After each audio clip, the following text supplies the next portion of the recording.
Hi, Jim. Cindy, can you hear me? Great, thank you.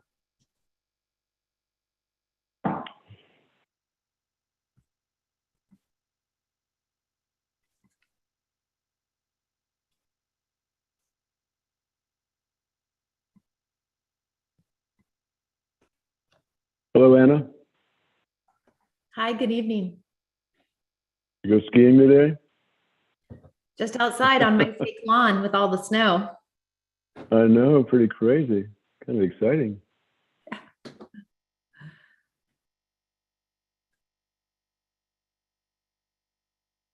The kids actually made ices. They went and collected it. Oh, that's fun. We had a hailstorm here, Ethan, today, and I don't know, probably 2 inches of accumulated hail, snow-like stuff in the streets. So Really? we're gonna have a snow day. We're gonna have a snow day tomorrow and shut down Wow. schools and city That's a hall. big event there. Yeah, it was. I mean, Pope was flooding at the corner of Pope and Main. There's some extra water. It's different. That's crazy. I heard some thunder earlier today down here, but no rain at my house. There's still thunder outside right now.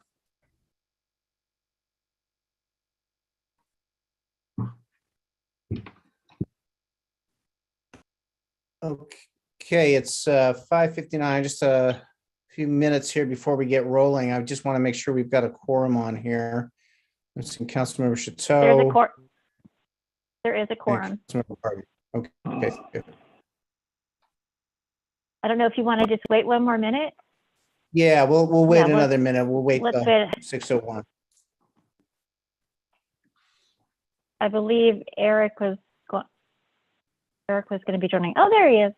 Seeing him come on, and then we'll see if Vice Mayor Doring is coming here. I expect Vice Mayor Doring to be a few minutes late. Okay. Well, we can perhaps get through some of our housekeeping. What do you suggest on that, Cindy? That we just kind of get rolling? Sounds good. Okay. Okay. And okay, so let's see. We're ready to get rolling. This is the City of St. Helena regular City Council meeting, Tuesday, May 10th, 2022. And I'll look to Cindy to get us started with the remote access instructions. I share my screen.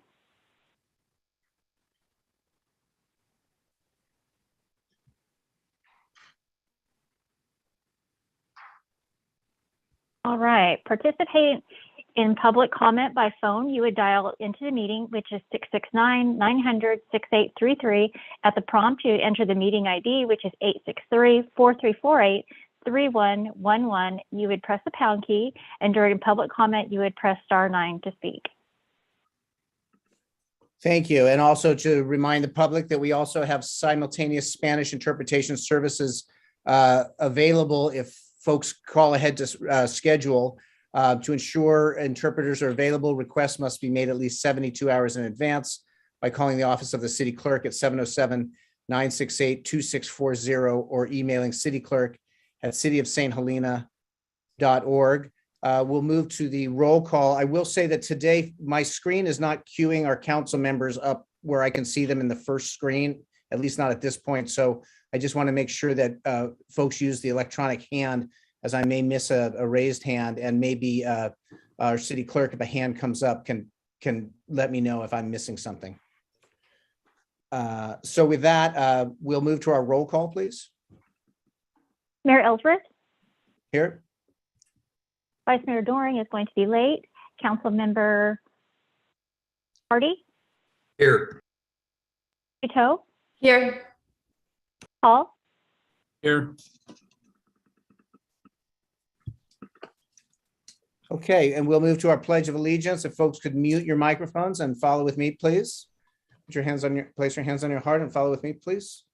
I pledge allegiance to the flag of the United States of America and to the republic for which it stands, one nation under God, indivisible, with liberty and justice for all.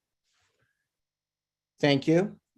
And with that, we'll now move to the adoption of the agenda. I'll look to the city clerk to see if there are any changes to this evening's agenda. There are no changes. Okay, we'll bring it back to the council. Then I would look for a motion on adoption of the agenda. So So moved. moved. Oh, I'll second. And Who made the initial motion? Councilmember Hardy, and then I second. Councilmember Hardy, Yes. Ito, Yes. Paul, Yes. Mayor Ellsworth. yes. We'll move to public forum where members of the public are entitled to speak on matters of municipal concern not on the agenda tonight. Each person's comment shall be limited to 4 minutes. Each person is entitled to speak on any non-agendized item only once at any meeting. Brief questions by council members for clarifications may be posed and answered, and council members may make requests that items be placed on future agendas. But in accordance with state law, no substantive discussion or action may take place unless and until the matter properly appears on the agenda. I'll look to our city clerk to see if there's any public comment at this point. There are no raised hands. Okay, we'll bring it back to the council. We'll bring it back now to reports by staff and city council, future agenda items, and AB 1234 reports. Are we seeing any? I'm seeing our city manager, Mr. McCann. Great. Thank you. Good evening, Mr. Mayor, council members. A couple things to report. I think we'll have maybe 1, 2, 3, 4 reports from staff tonight. And we'll start with April Mitz, our Administrative Services Director, to give us an update on some activities. April? Great, thank you very much. So a few items for the council and the public to be aware of. We are starting to host informational meetings for Measure H, which is the GO bond. We did hold our first workshop via Zoom last Thursday. We did record that workshop and it is available on the city's website. So if you go to the homepage of the website and then you go to, you go to your government, and then you'll see a Measure H GO bond. You can select there and then actually watch the video. In addition, tomorrow night at 5 p.m., we're offering an in-person informational workshop. So it's from 5 to 6 p.m. and it is at the Carnegie Building, and that one is in person. And then we will be hosting a second in-person informational meeting on Saturday, May 21st, additionally at Carnegie from 11 to 12. And so I wanted to make the council and the public aware of that. In addition, we are holding our budget workshops that are coming forth. The first budget workshop will be on 5/17, so that's going to be next Tuesday, and it will focus on the nonprofits. And then following that on May 31st, we will have additional budget workshop, and that will be focused on the general fund, water fund, wastewater fund, CIP, as well as the long-range financial forecast. And both of those are going to be held via Zoom. So that is my report tonight. Thank you. Thank you, April. And then Priya, can you give us a little update on some of the sustainability matters you're working on? Yes. Good evening, Mayor and members of the City Council. So I wanted to provide information specific to upcoming policies focused on sustainability. So pursuant to the City Council's work plan, staff is working on putting together a process and framework for a potential ban on gas-powered leaf blowers and single-use plastics reusable foodware. And it's anticipated that staff will bring a framework to the next active transportation and sustainability committee meeting in June. And then we'll work on specific policy considerations for each before bringing these items to the City Council. And we anticipate working on the potential ban on gas-powered leaf blowers first, with the reusable foodware following. And that is my report. Thank you. Thank you, Priya. And then Chief Hartley had shared some information with me over the last couple of weeks that I thought might be important for the City Council to be aware of, and equally, if not more important, for the community to be aware of. Chief, can you share the issues we've been talking about, please? Certainly. Thank you, City Manager McCann, and thank you, Mayor and City Council members, and most importantly, the community.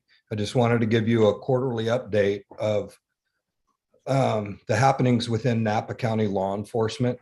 We have monthly meetings, and for this past quarter, we've seen a major increase in fentanyl arrests for possession of fentanyl, pursuits, and assaults against peace officers throughout the entire county, as well as the state of California. St. Helena PD has experienced a large increase in the amount of pursuits, assaults, and bicycle thefts. We also have experienced an increase on jewelry scams within our residential neighborhoods. And the jewelry scam is where a person will be driving along, see an elderly person out for a walk, and will pull over and inadvertently either place jewelry upon them and then demand payment. This has occurred on 2 occurrences within the last couple of weeks. Unfortunately, I heard about them via neighborhood. As you all know, I follow neighborhood very closely, and citizens had brought it up on a couple of occasions. However, they did not contact the police department. This leads to continued crimes and an increase in victimization. If you see something, please say something. Report suspicious activity to the PD ASAP. As you know, one of our officers is out indefinitely as a result of a battery against a peace officer. And St. Helena wasn't the first one in this quarter to experience that, nor do I suspect it'll be the last. With the decrease in punishment for theft, it's basically a revolving door in all of the county jails within the state of California. With that being said, more people are not afraid to run from the police for a petty theft. A lot of retail businesses throughout the state have been victimized by people smash and grabs, so on and so forth. So for our business community, please stay safe. And again, if you see something, say something. Thank you for letting me address the community tonight. Thank you, Chief. A couple more, if you don't mind. Some goings on at the library we'd like to share with you. Chris? I'll keep this very quick. I just wanted to let you know that we have 3 programs happening in the next 2 weeks. This Thursday at 5 p.m. we'll have taiko drumming. This performance, attendees will actually have a chance to play with the drums, and it combines history, culture, and language. And then next Tuesday, we have Jay Green, who's going to give a talk on the Korean War, which is considered the forgotten war. So that should be very interesting. And then on Wednesday, May 18th, we're partnering with the Blue Zone Project, Upper Napa Valley, and we'll have an instructor from the Culinary Institute of America who will lead a plant slant cooking demonstration with tastings afterwards. So I just wanted to highlight those events, and then also say that our hotspots, which have been provided for by funding from Friends and Foundation, has been very successful. All 5 are checked out, and there's a wait list. But community's enjoying those. Thank you. Great, thank you, Chris. 2 more here. Cindy, I think, is going to share some of the opportunities that are coming up for residents to participate in local government. So a lot of choices. Cindy? That is correct. Tonight on the agenda, the council will be discussing the Water Advisory Committee. And so once we hear criteria, we will start the recruitment tomorrow. And then I'm also going to be starting the recruitment because we're going to have some terms expiring at the end of June for ATSC, the Library Board of Trustees, Parks and Rec, Planning Commission, and the Napa County Measure A Financial Oversight Committee. So I will be sending e-newsing and sharing information. I will hope that everyone else will help and get some community members to apply. Great, thank you. And then I just wanted to provide the community with an update regarding the permanent city manager recruitment. The City Council has retained the services of Bob Murray and Associates, a well-known executive recruitment firm, and Bob Murray and Associates has done a good job to attract some very talented professionals to the opening that we have. We received in excess of 30 applications initially. Mr. Phillips, our specific recruiter, narrowed that down to a pool of 8. The City Council reviewed those materials and brought that down to a group of 6. The City Council met in special session last Saturday for an all-day effort to interview those candidates, and have further narrowed the pool to 3 candidates who've been invited back for a second interview, which will occur on May 20th. We'll have an opportunity for staff to interview the candidates, and then also for the council. So that's making progress and moving forward. Those are the staff reports for tonight, and I know that our city attorney has a matter to raise too. Thank you. Thank you, Jim. Mayor, members of the council, I'm just reporting on the closed sessions that we had between our last meeting and today. The council held a closed session special meeting on May 5th for a conference with real property negotiators, and then a second special meeting closed session on May 7th to discuss the public employee appointment for the permanent city manager position, and we had no reportable action from either of those items. And that's the sum of my report. Thank you very much. Appreciate that. Appreciate all the staff updates. So are we now seeing any council members with items or input? Seeing Councilmember Chateau. Thank you. You'll see later on our agenda, we have the proclamation celebrating National Older Americans Month. And with that request from Julie Spencer reached out to me about that. And there came a second request with that, which was for us to, if we want to consider at the St. Helena City Council doing a resolution to support age-friendly communities. This is coming from the Solano Area Agency on Aging. Julie Spencer, who is the retiring executive director of Rianda House, came to me with that request to bring to council. She, along with Elaine Clark, who is the ED of that agency, they want to know if we'll adopt that resolution to support age-friendly communities and agree to apply for the age-friendly designation, which is supported by the World Health Organization, the state of California, and AARP. There's no cost to apply to the designation. It looks seemingly at first glance like a pretty simple application, and it opens us up to a lot of free resources for planning, communication, and just outreach. So I wanted to see if there's council interest in doing that. I'd certainly be supportive of that, and then we'll also hear the proclamation in just a bit. Is that correct? That's correct. This was just because it's a resolution, which would involve staff coming back with a report. I wanted to make sure there was council support for it. Thank you. Well, it certainly has my support, so if that's enough for it to move forward. And I'm seeing Councilmember Hardy. Thank you. I'm definitely in support of learning more about it. Thank Great. you.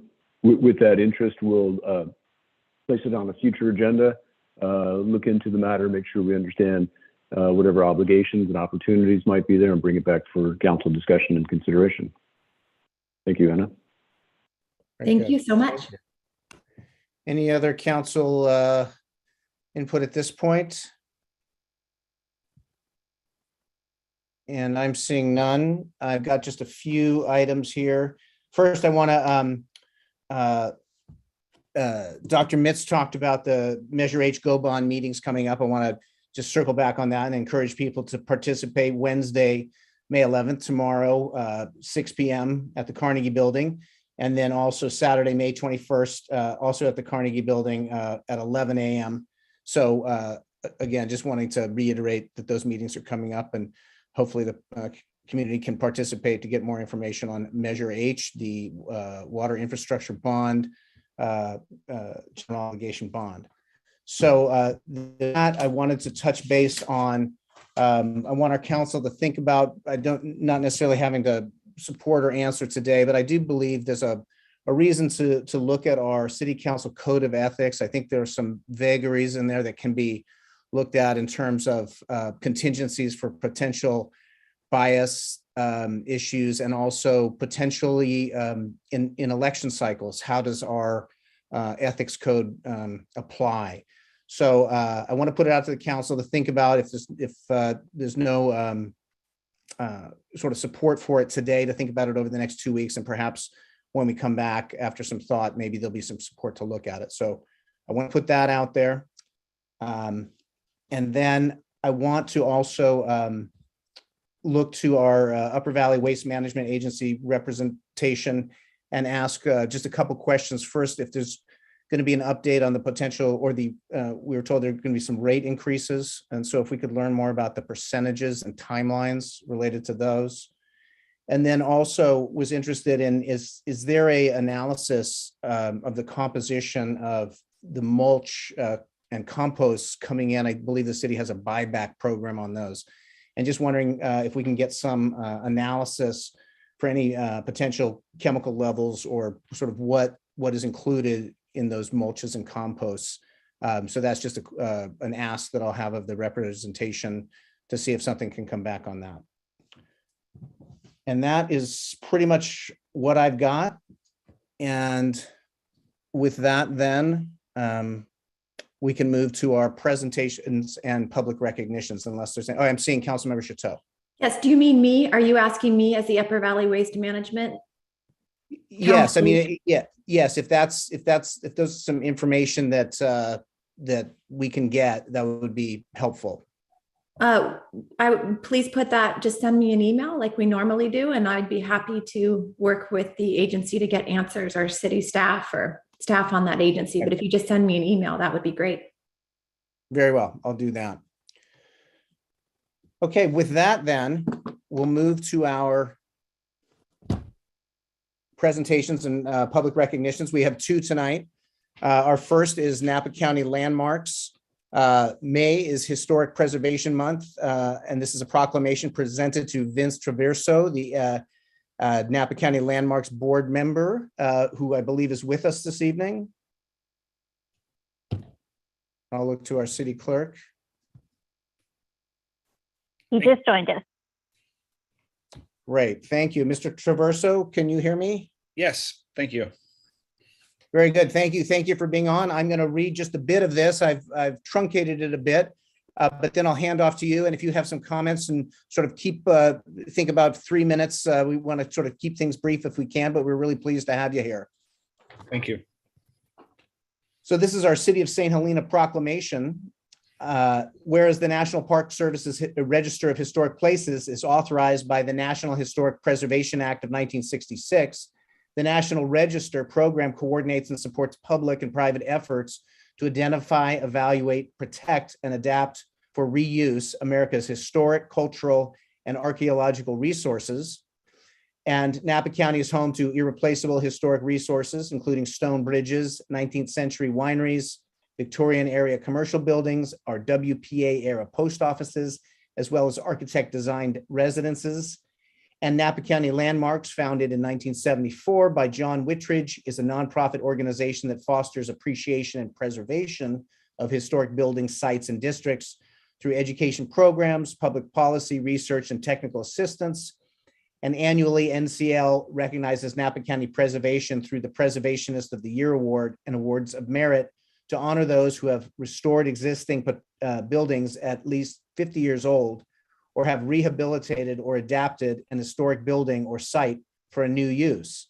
And now therefore be it resolved that I, Jeff Ellsworth, Mayor of St. Helena, along with the St. Helena City Council, do hereby proclaim May as Historic Preservation Month and call on our citizens to support preservation and Napa County Landmarks efforts to preserve the rich history of Napa County. Mr. Traverso. Well, thank you so much, Mayor Ellsworth. On behalf of Napa County Landmarks Board of Directors, and frankly, as a native son of St. Helena, I couldn't be more proud to accept this proclamation.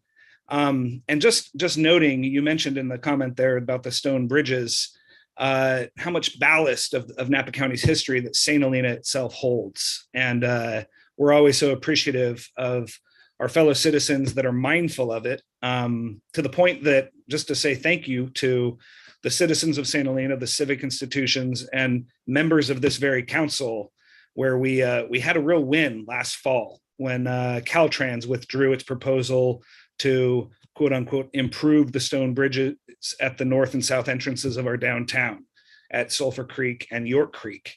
And this council, along with the St. Helena Historical Society, Miriam Hansen in particular, were instrumental in redirecting that action and getting a better outcome for the preservation of our city's cherished history.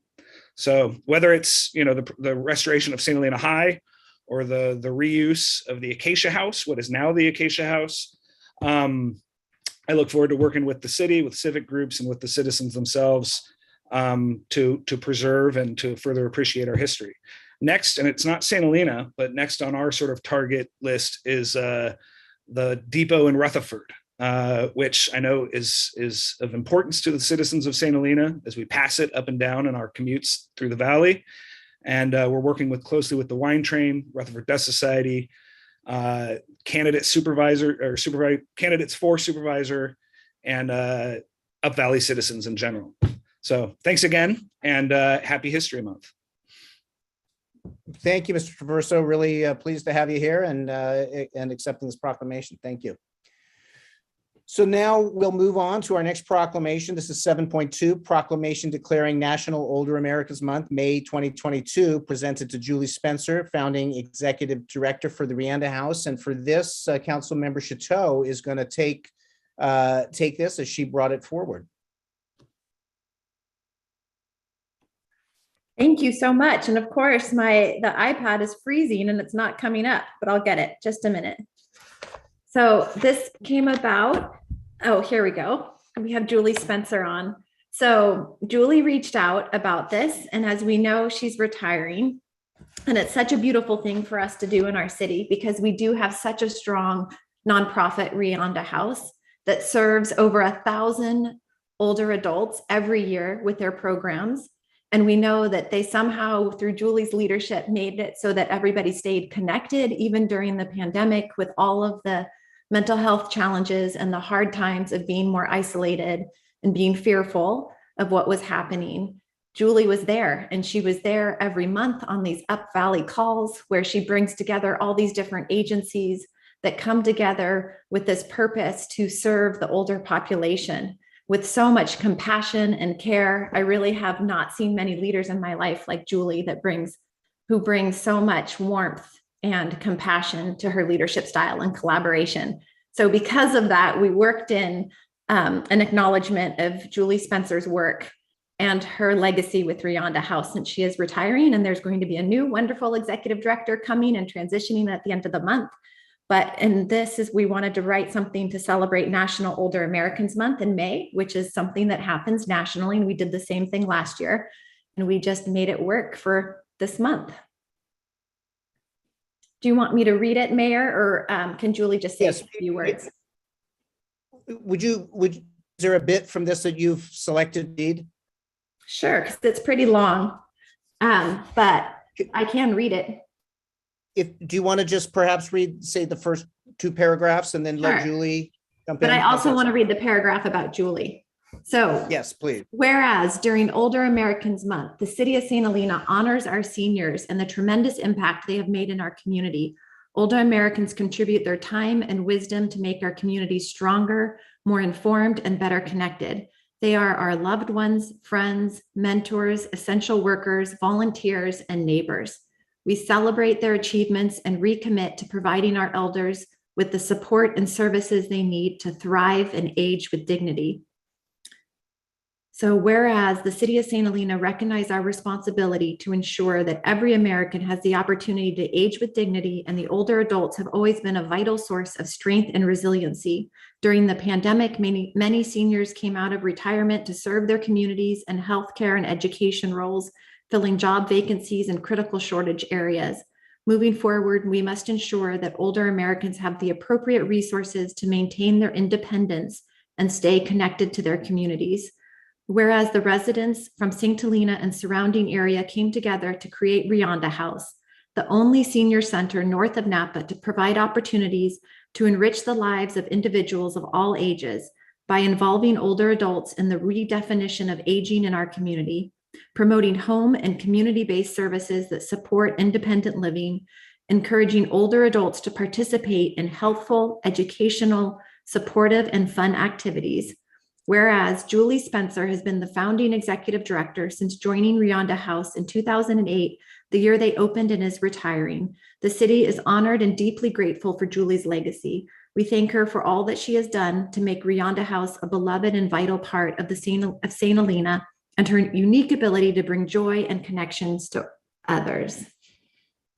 Thank you. And I'll just wrap up with the end of this, saying now therefore be it proclaimed that I, Jeff Ellsworth, Mayor of St. Helena, along with the St. Helena City Council, do hereby proclaim May as National Older Americans Month in the city of St. Helena, and call upon our citizens to celebrate older adults and the people who serve them as an influential and vital part of our community.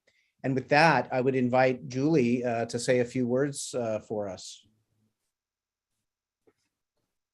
Thank you so much, Mayor Ellsworth and Councilmember Chateau. Bravo to you for creating this proclamation, and for all of you acknowledging older adults. I think this is indeed Older Adults Month, but as a city, I think the city is always acknowledging your older adults. You do a fabulous job. Officer Hartley, you're always thinking about what's going on over at Vineyard Valley and taking good care of our older adults throughout the city. And it's a proud place for Rianda House to be a part of the city of St. Helena. We are strong because of your support and your commitment to older adults. You've helped us I have begun my understanding about older adults and being very active since 2008. And without the help of the city, we would not have been able to grow and become as strong and as vital and active advocates for older adults. So we're grateful to the city for helping us along the way to get to where we are today.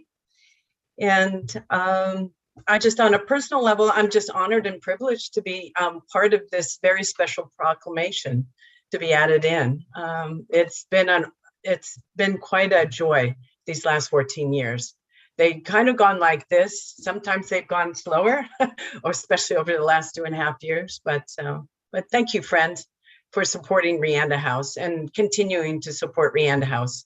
We know that you're looking at doing a 3-year funding project with on an age-friendly idea, right? You're looking at Rianda House, you're looking at the Boys and Girls Club, and you're looking also at the Up Valley Family Center. So the city of St. Helena is already age-friendly minded.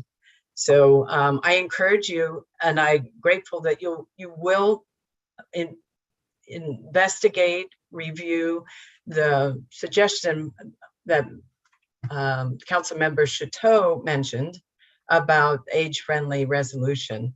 I think you'll find that it's actually very easy to fulfill. And if there's anything Rianda House can do in that process, it is very well scripted through the Area Agency on Aging, as well as AARP. So if we can help in any way, we'd be most grateful to be able to do that. So thank you, friends. Thank you. Come and celebrate with us. There are 2 events. One's on May the 20th at Spotswood. It's called The Classic. It's going to be very special. It's a fundraiser. In addition to the funds that the city helps Rianda House with, we also need grant funding and fundraiser support. So we've got that going. And then also there's an open house on May the 26th. Both these times you're going to be able to meet our new executive director. I think you're going to like him. He's a perfect fit. His name's Maury Robertson. He starts next week, and I look forward to introducing him to all of you. And we're thrilled. So thank you very much. Thank you, Julie. I think there really are no words for what you brought to our city, to this town. We just have such gratitude, and it's been such a wonderful time with what you've built here, and it's just so appreciated. So thank you, and thank you to Councilmember Chateau for bringing this Yes. forward and celebrating this this moment. So thank you. It's a very happy time. Thank you, Mayor Ellsworth. Okay, with that then, we will continue moving forward. Thank you. And we will move to our consent items. And this is where members of the council or the public may ask that any items be considered individually for purposes of consideration action, for discussion, or for public comment. Unless that is done, one motion may be used to adopt all recommended actions. So I'm just going to read through the numbers, and if anybody wants to pull one, they can raise a hand. I'm seeing our city clerk with a hand up. Yes, please. Item 8.1 needs to be continued to the June 14th meeting due to the minutes didn't get attached. Okay, so 8.1 will be continued. And so with that, then I will start reading through the numbers. We'll begin at 8.2, 8.3, 8.4, 8.5, 8.6, 8.7, and 8.8. And I'm not seeing any hand. I am seeing Councilmember Hall with a hand. Thank you. Just one quick request to Dr. Metz, if you could please just, actually, maybe I'll just email you regarding 8.8, just a breakdown on one item there would be great. I'll follow up via email. Thank you. So seeing no items pulled, perhaps we can, or I will look for a motion to pass the consent calendar. Move approval. And a second? Second. And a roll call, please. You made the motion as amended from removing item 8.1, correct? Absolutely. Okay. Vice Mayor Doring, Yes. Councilmember Hardy, Yes. Paul, Yes. Chateau, Yes. Mayor Ellsworth. Yes. So we'll move now down into our old business. This is 9.1. This is a presentation from Raftellus on water and wastewater rate setting, review of different rate structures, and outline of the proposed rate study process and schedule. And this was prepared by Mandy Kellogg, our Assistant Administrative Services Director. Is Mandy going to be presenting this evening? No, April will, and we'll have some consultant help. But before we jump to that, I just want to thank the council for the adoption of the consent calendar and note that there are some really fantastic items in there. So we appreciate your support on these and your direction to move them forward. There's some important things for the community and important things for our organization. So didn't want that to pass. Some really great work by staff too. So I appreciate everybody's direction and hard work to make some progress on some important things. Speaking of important things, the rate study is paramount and something in the forefront of our mind, a topic that you all have discussed quite a bit, given us direction to move forward. We have a wonderful consultant to help us.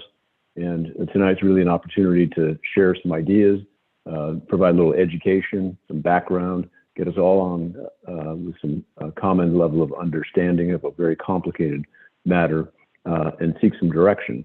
So with that, April, can you maybe introduce the staff report and Kevin, and then turn it over for a good slideshow. Thanks. Great, thank you very much. So as the council recalls, on March 25th, the City Council did award a professional services agreement with Raftellus to engage in the activities outlined in their proposal, primarily a water wastewater rate study. During this meeting, the City Council did request that a subsequent meeting be held to include a rate study educational presentation, review of various kinds of rate structures, and also provide an outline of the proposed rate study process and schedule. So tonight we do have both Kevin and Jim on hand from Raftellus. that will be taking care of the presentation, and they'll be able to answer any questions that the City Council or the public has. So with that, I will turn it over to Kevin. Thanks, April, and good evening, Mayor Ellsworth, council, staff, and members of the community who might be listening in tonight. This is Kevin Kostick from Raftellus. As April mentioned, Jim Armstrong, who's our project director, is joining me as well. I'll be leading the discussion, and Jim can chime in and help with any questions afterwards. Cindy, I think you're going to put up a presentation. Thank you. And I did want to add that you may have seen, it's a bit of a lengthy presentation. It's pretty comprehensive, but I think we can move through it fairly quickly. Next slide. Here's our order of operations tonight. Some introductions for those who either haven't met Jim and myself. We'll talk a bit about financial planning, which is the first primary component to a water and wastewater rate study. Then we'll talk about water, cost of service and rate design. Drought rates are a part of the study as well. We'll talk a bit about drought rate design. Go to the sewer side and then preview some policy objectives, work and exercises that we'll want to do with you down the road. And we'll talk about schedule as well to close out. Next slide. Our team shown here, Jim and I joining you tonight. Jonathan, who's worked with the city on the water emergency last year, will be taking the lead on modeling. Then we have Matt and Gina on the comm side for public communications and outreach. And then Sudhir Pardiwala, who has been doing rate design in California for about 40 years now as our technical advisor for both the water and the wastewater side. Next slide. So broadly, our steps in California in conducting a rate study. So first is our rate setting framework, where we talk about financial goals, policy and pricing objectives, talk about rate structures kind of at a very high level today, and then we'll come back to you in June with some pricing and objectives exercises. And we start talking about alternative rate structures that we want to evaluate. The second step is that financial plan development. So we want to look at each utility, each enterprise, look at our operating costs, capital needs down the road, any debt service or the potential for borrowing out in the future, talk about reserves, and develop a financial plan. That's our forward-looking projection over the next, say, 5 to 10 years. The third step is the rate design. So that starts with the cost of service analysis, which is really a technical analysis of looking at system components, identifying our system components, our costs, our user classes, and how each one of our user classes burdens the system, for lack of a better term. So how do they impose demands on the system and cause the utilities to incur costs? And then we go through the rate design process, where we look at how do we recover those costs based on the different customer classes and rate structures available, and do some impact analysis. The fourth and fifth step are really the adoption process. Prop 218, we've got both substantive requirements and procedural requirements. So we will document the study in a very lengthy, robust study report that'll be reviewed by legal counsel. And then procedurally, we need to authorize noticing to customers, notice all properties that receive water or sewer service, wait a minimum of 45 days before conducting a public hearing, at which time you can adopt those rates subject to a majority protest.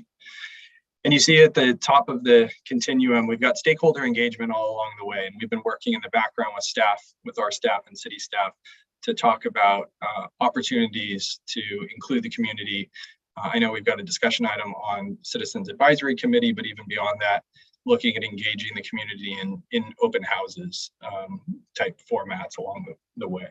Okay, next slide. We'll go one more. We'll talk a bit, just a bit about 218 and our regulatory requirements. So cost of service requirements in California, we have several. On the rate side, we're really concerned with Prop 218 here, which is an amendment to the state constitution. It requires that our water and wastewater rates be cost-based, be proportional to the service that's received by a connection. And then we also have Proposition 26, which has some exemptions on things like fees for government services and general type fees. And then California Government Code 54999, which relates to development mostly. So if you think about our connection or capacity fees for new development. So we have these cost of service requirements. And I think we've got a block of text if you advance one. And we also have water conservation, which is also a requirement of the state constitution. It's very important for, I'd say, most communities in California, and trying to harmonize the requirements of Prop 218 and the mandate and the desire for conservation and conservation-based rates in California. So it's one of our goals in the study. Next slide. These are the requirements of Prop 218, so we can't collect any revenue beyond what's necessary. We are cost-based operation. Our utilities are not profit-making enterprises. The revenues can't be used for any other purpose, so we can't be transferring funds outside of the utility accounts. Our fees or charges must be proportional to the cost of service. We can't impose charges unless it's available. And then lastly, the procedural requirement that we have to notice all of our customers and hold a public hearing, and then we can adopt rates after that. Okay, next. Probably the most famous case in the last decade, City of San Juan Capistrano Taxpayers Association that challenged the rates of the city's utility. Ruled that the rates that were derived by the consultant at the time didn't meet the proportionality requirement of Prop 218, and the judge agreed. And the appellate court decided that that was in fact the case. And part of the issue is that the city lacked a strong administrative record, so that documentation of the rate study, rather than just relying on Excel spreadsheets. And the other key is that the consultant derived tiered rates using simple multipliers. So traditionally, when we talk about cost of service, we're talking about it at the class level. What San Juan prescribed is that if we have tiered rates, that's fine, but we have to identify the cost to serve each one of those tiers. So we have to continue cost of service principles beyond just the class, but into each tier of our user classes. I think there's one more block of text here that I may have already described, Cindy, so you can advance. Yeah, so ultimately we need to show the nexus between the rates themselves and the cost of providing that service, and we want to show it in a strong study report. So we'll switch over to financial planning, and you can advance one more. So the graphic here to show what we throw in the hopper. So we've got revenues, both rate revenues, other operating revenues, sometimes some non-operating revenues. And then if we advance one more, we've got expenses. So we've got our operating costs, we have our CIP program, current and future borrowings, debt service, and then we also have our financial policies. So you have adopted policies on how much cash reserves you feel is necessary for the utilities to have on hand. You may have debt covenants on borrowed funds that you have to achieve. So we throw all of that into the mix and develop a long-term cash flow statement that says how much revenue do we need to recover to be a cost-based and sustainable enterprise. Next. And you can advance one more. This is a more detailed schematic of what we do on the financial planning exercise, really taking all of our inputs, so our customer connections, our accounts, our water use, revenues, beginning cash position, et cetera, and then bringing in our CIP program, our reserve policies, and again, identifying what are the annualized cash needs so that we have a sustainable NAD. Next slide. So just a snapshot of what we'll build out model-wise. So this is a financial plan dashboard. So once we have everything embedded in the model, all of our inputs, we can do a bunch of scenario analysis. We can do what if to death sometimes on different scenarios based on future demands and future development and varying levels of reserves and debt coverage, et cetera. Next. So we'll go to water cost of service. So what is it? It's our method, again, of recovering our costs from customers in proportion to how they use the system. So we know different users, they generate different burdens on the system. On the water side, whether that's on average demands, or peak demands. On the sewer side, that may be the degree of flow generation, or maybe the strength of the wastewater that's generated. So cost of service is a way of converting our revenue needs into different cost components and unit rates to be able to recover those costs from our various customer classes in a fair manner. Next. Just hammering home the point that we've got different customer classes that generate different costs because of those demand characteristics. So we can think about high volume, low volume users, users that consistently use a lot of water through the year versus those that may have really high demands in the summertime or some other point in the year. Next. I think this is an animation. Maybe it'll work, unless it was if you advance it one, Cindy, I think we've got, there we go, it worked. So on the cost side, this big bucket, what we refer to in the industry as revenue requirements, saying again, what are our operating capital, reserve, debt, servicing costs? Where do we incur costs on the system? And allocating those to our different components. And this is illustration only. These aren't necessarily the only costs that we would have on a system, but we have supply costs, we have base or delivery costs for average daily demands, we have conservation costs that we incur for messaging, for rebate programs, for outreach, etc. Sometimes for recycled water systems if they exist.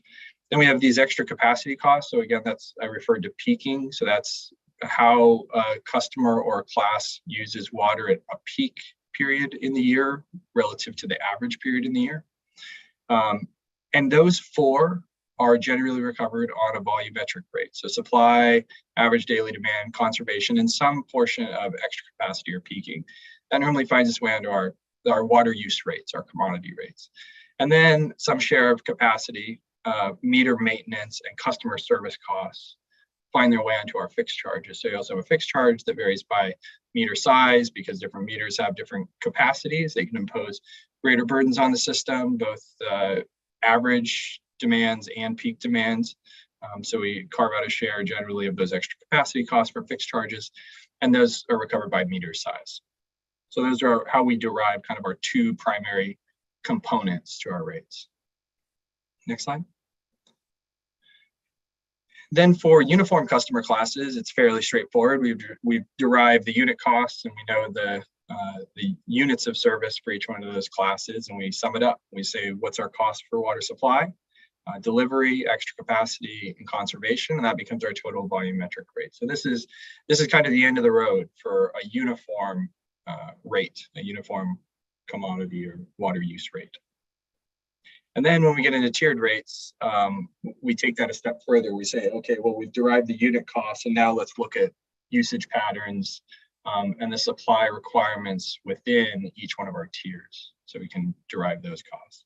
So if we go forward, I think we now get into some rate history. Yeah, let's go on one. So we'll peek at your current rate schedule just so everybody has an idea of what our current charges are. So again, you have a service charge that varies by meter size. It's monthly service charge. 5/8, 3/4 in single family who have 1-inch connections, which are for generally larger sizes for fire flow requirements. $69.89 per month, and then you see they increase as you go up in size because again, those can flow much more water and can they basically have sliced out a greater portion of our capacity in our system. Then you have private fire line charges as well. These are very large fire lines that are really standby. We're not flowing water through them in case of, unless in times of emergency. And then our variable rates. So these are our water use rates. So you have a raw water use rate that's per gallon. And then on the treated water side, so this is most everybody, we have a uniform rate that varies by season and shortage and non-shortage. So it's a really simple rate in its essence. It's a uniform rate for each class, for all classes.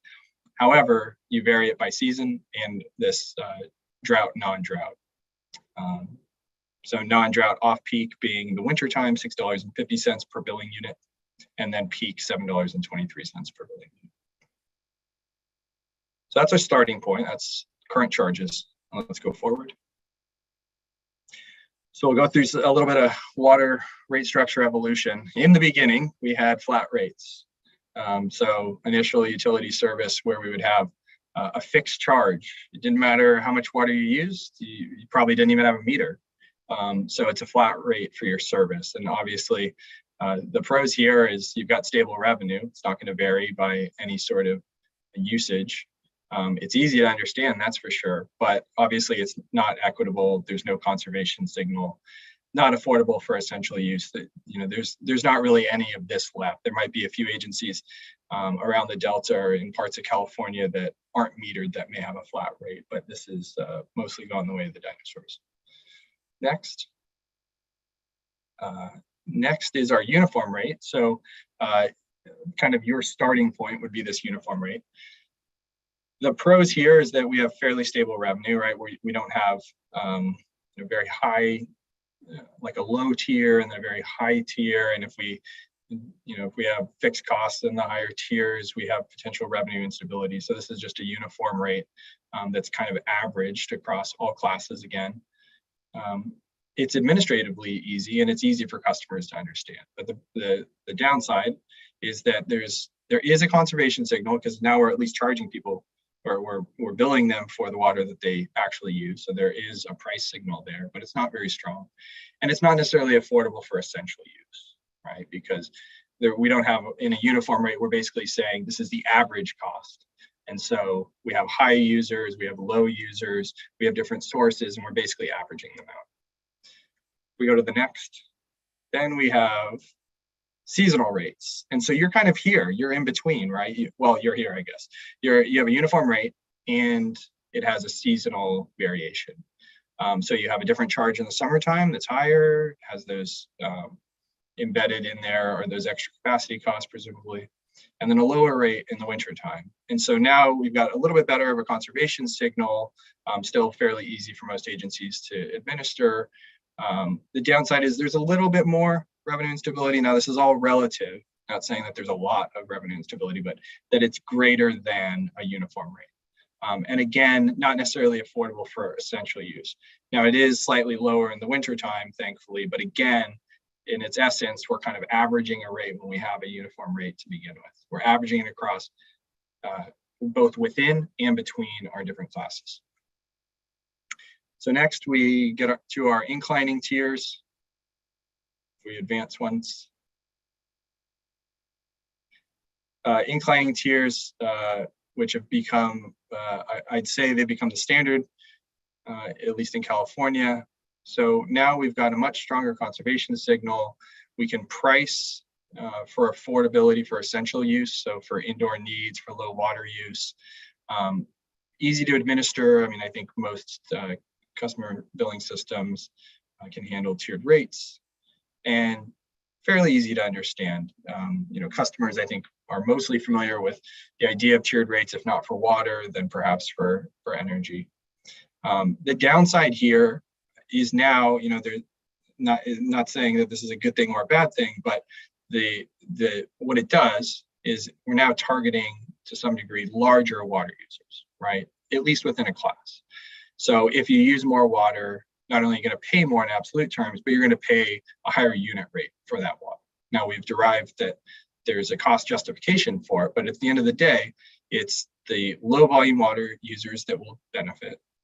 It's the large water users that will feel the impact most broadly. And we may generate a bit of revenue instability.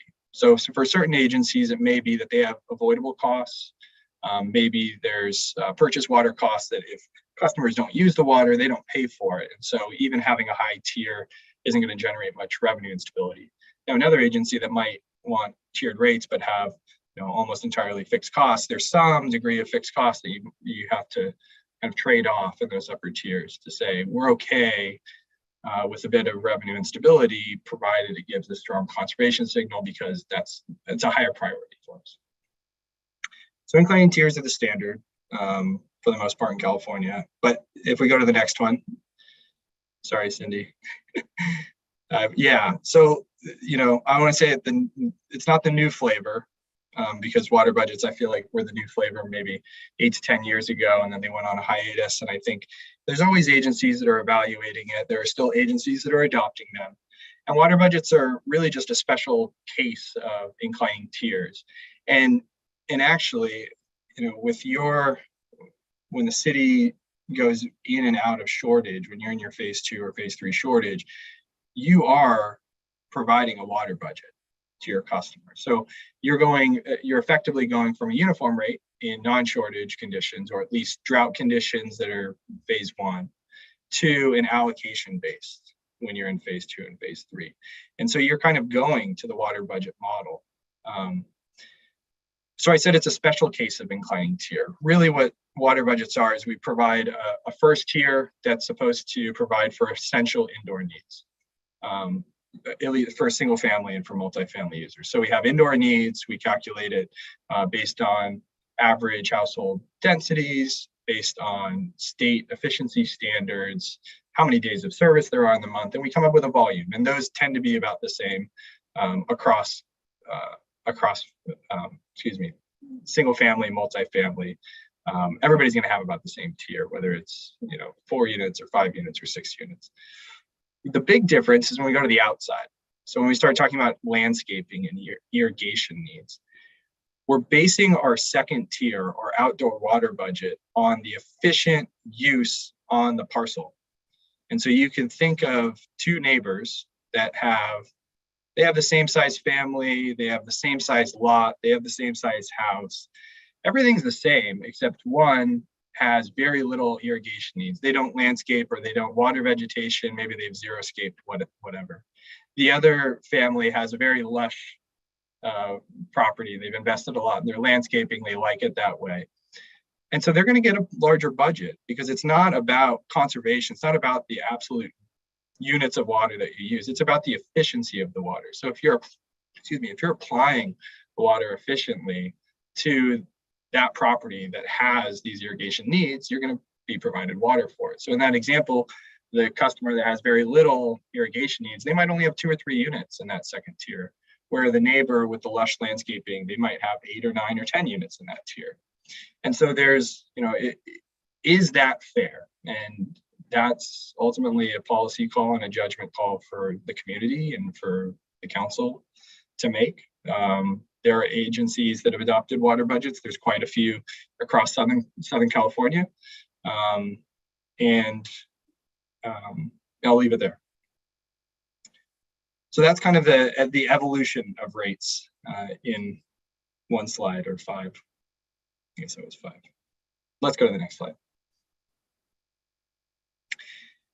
So I'm focusing in now on tiered rates, either inclining tiered rates, and how we define those tiers. So there's no set rule. 218 doesn't tell us how to do it. So we have very broad options and a lot of bandwidth in how we develop our tiers. How much water do you receive in tier 1? How much water should we receive in tier 2, etc. So the first would be basing it simply on source of supply. So let's say the city has 3 sources of supply, and we just say that we're going to go from the low cost water to the high cost water. So in tier 1, we're going to provide the lowest cost source of supply. Everybody benefits, because everybody has to go through tier 1 before they get to tier 2. So we're going to do it based on that. Now the challenge is agencies may have a very limited supply of that lowest cost water, and then they have to go to a second source that's much more expensive. Or it could be the reverse, where we have, maybe we have a lot of cheap groundwater. So we have a big tier 1, but then we've only got one other source, and or maybe we have 2 other sources, and that second source, we only have a little bit of water to allocate. So we'd only give a couple units in that second tier. So this is a tricky one, and it tends not to work out. I'm not saying that it won't, but it tends to not shake out. So the next option is based on peaking.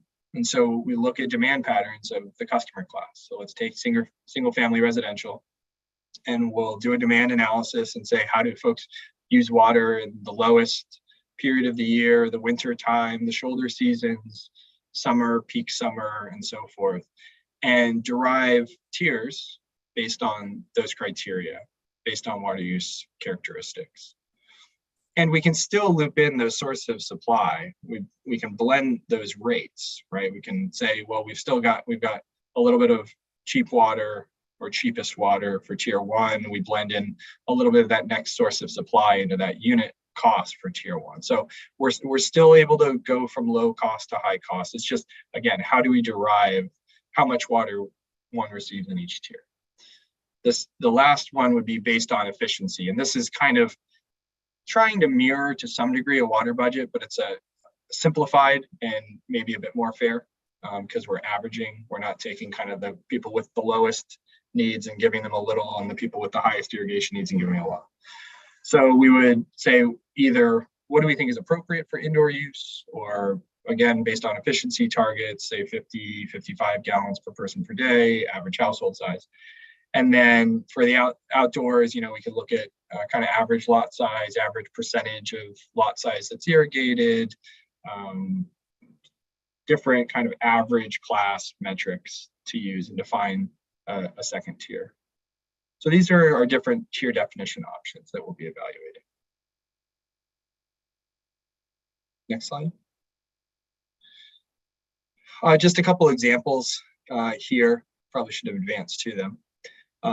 The first one showing an agency with three-tier residential rate structure. They also have 3 sources of supply. They have groundwater, they have some purchased groundwater, and then they have imported water. And you see the lowest cost to the highest cost is very different. And they're blended across that, kind of putting that in the middle in tier 2, that $4.04, and trying to imply that there's a blended rate there. Then we've got delivery, our average daily demand. It's the same for everybody. Peaking that we differentiate based on the demands of the class. Conservation that we recover simply from tier 3, right? We say the logic there is if we didn't have any tier 3 use, we wouldn't be incurring these costs of conservation, so we recover it just from tier 3.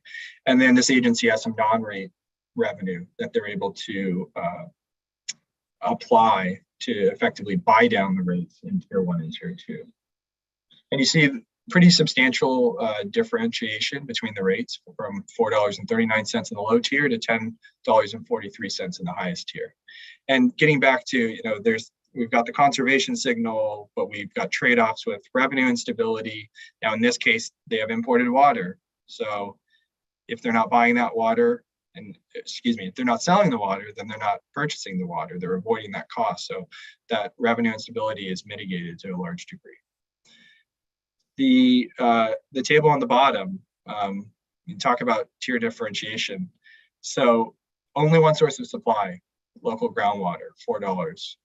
Delivery is the same. And then conservation, this is for a very large future recycled potable reuse project that they're developing, and they wanted the largest conservation signal that we could go with.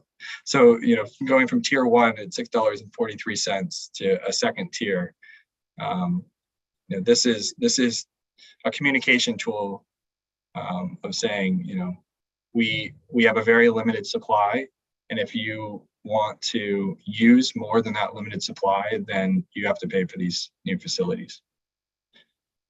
Next. So those were our standard rates. Let's go to our drought rates, and this should be fairly brief. Just thinking about this is how we think, at least at Raftalis, about developing drought rates, the process and the steps that are involved. So the first thing we ask ourselves is, how does supply and demand change during shortage conditions? So luckily we've worked with you in the last year on the shortage studies, and we have an idea of how demand changes and what your conservation efforts are when you go into shortage. And we also want to know how supply changes, because that impacts, again, what kind of costs will we incur in drought? What might we avoid? The second question is, how much is it going to cost? Oftentimes in drought, we have some modest cost savings. We're not selling as much water, we're not treating as much water, maybe we have slightly less electrical and chemical costs. So we want to account for that, but we frequently have increased costs. We have one-time expenditures for certain things. I can think of in Jim and I's area down here in the south coast of Santa Barbara County, during the last drought, the water levels at Kachuma got so low that the agencies got together and they had a barge in the middle of the lake that they were pumping water out because it no longer connected to the gravity-fed tunnel. So, there's an example of one of those one-time drought costs. The next is, how do we recover those costs? So this is, how do we structure it? Just like we went through this, how should we structure our rates in times of non-shortage? How should we structure it in shortage as a communications tool, as a way to recover revenues? Because again, drought rates we're trying to recover revenue here. These are not penalties. These are reduced demand on the system, but we have fixed costs that we have to recover. And so how do we recover those? And then the last one is, how does this affect customers? So the impact analysis is based on the costs that are incurred during drought and how we structure the rates. How is it going to affect our customer base? Next slide.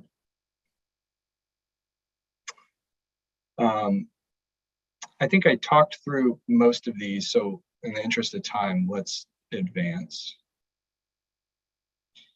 And I talked a bit about this, but we'll linger here for a second, because you do have penalties in place during times of shortage in phase 2 and phase 3.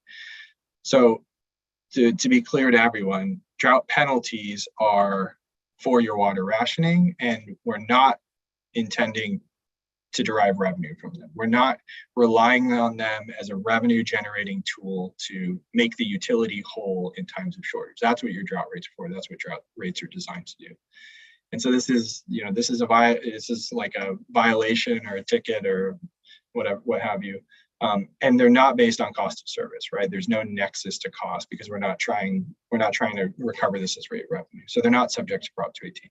Our drought rates are, in fact, it's a financial cost during shortage. It is intended to be a revenue generated mechanism. And so we develop it just like we would any other rate, and make sure that there's a nexus to the costs that we incur in times of shortage and the rates that we derive. Next slide.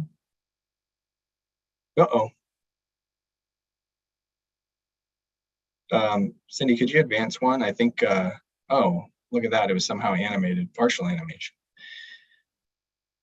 Some of this is subjective.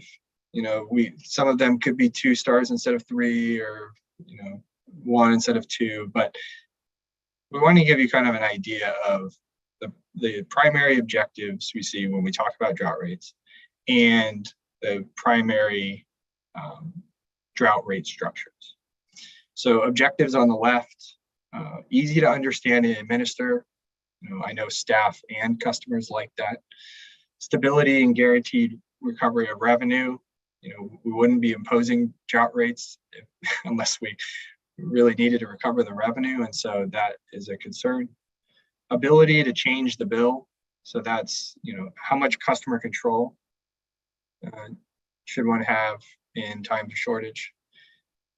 Targeted use or conservation, and then the ability to promote affordability, because there are folks even in times of non-shortage who might be struggling with the affordability issue with rates. And when we impose another charge, even if somebody's reducing their use, there can be additional kind of knock-on affordability issues. So those are the primary objectives. And then we've got 4 different options. These aren't the only 4, there are hybrids between them.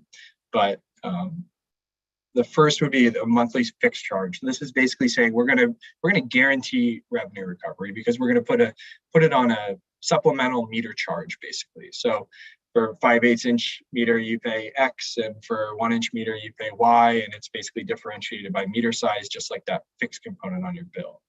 So easy to understand, very stable revenues, but we're not targeting conservation. We're not helping with affordability, and nobody can change their bill, right? You reduce your use by 20%. Thank you. Here's another $12 on your bill, right? The next one, uniform commodity charge. Now, this is what you have in effect. Now, you just differentiate the total rate, but that difference between drought and non-drought rate on your schedule is the surcharge, right? And it's a uniform surcharge. It doesn't vary by class. It doesn't vary by tier. It's the same unit rate for all units of water. And it kind of is the middle ground, right? Because it's fairly easy to understand. It's pretty good on revenue generation. You still have some control over your bill, right? You reduce your use, and you at least see some savings there. And then we go to a uniform percentage.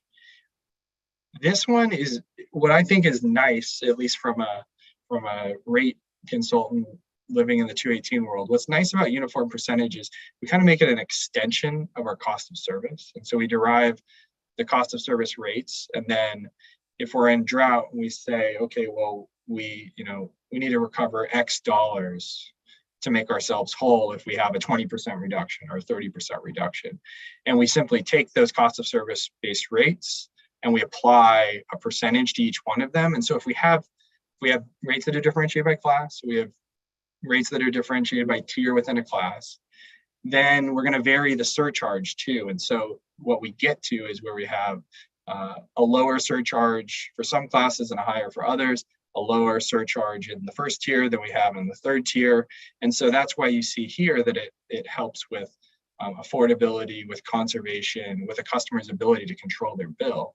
The trade-off is if our surcharge is higher for the highest rate, class's rate, if it's the highest for the highest tiered rate, then we might have some revenue instability. And that's a trade-off. Unfortunately, there are only some things that are synergistic. A lot of things in this are just trade-offs, and how much risk we want or what we prioritize and why.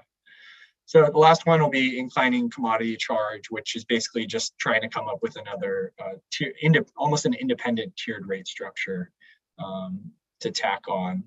It's a nice idea, I think. We can get at affordability, we can get at conservation, but we're going to have the same revenue instability problems, and it becomes pretty difficult for customers to understand. Administration, maybe not, but at least for customers to understand, I think, then we're adding on a whole new system. So these are kind of the four primary options we'll be looking at. And as a reminder, currently where you're at is that uniform commodity charge.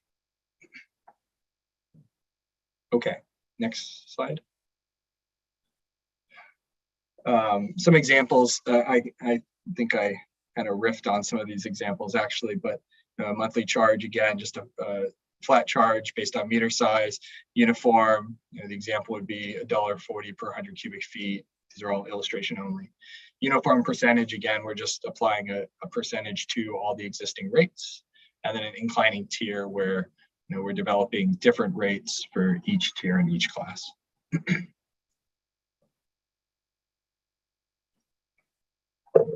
Next slide, please.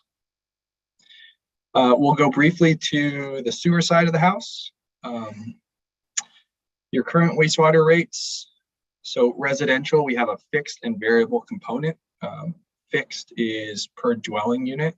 So that's a flat $63.66. And then the variable is per unit of water based on the average winter use on the connection. So looking at this period in winter where hopefully we're excluding all or as much of irrigation use on the water side and charging those variable charges for residential users.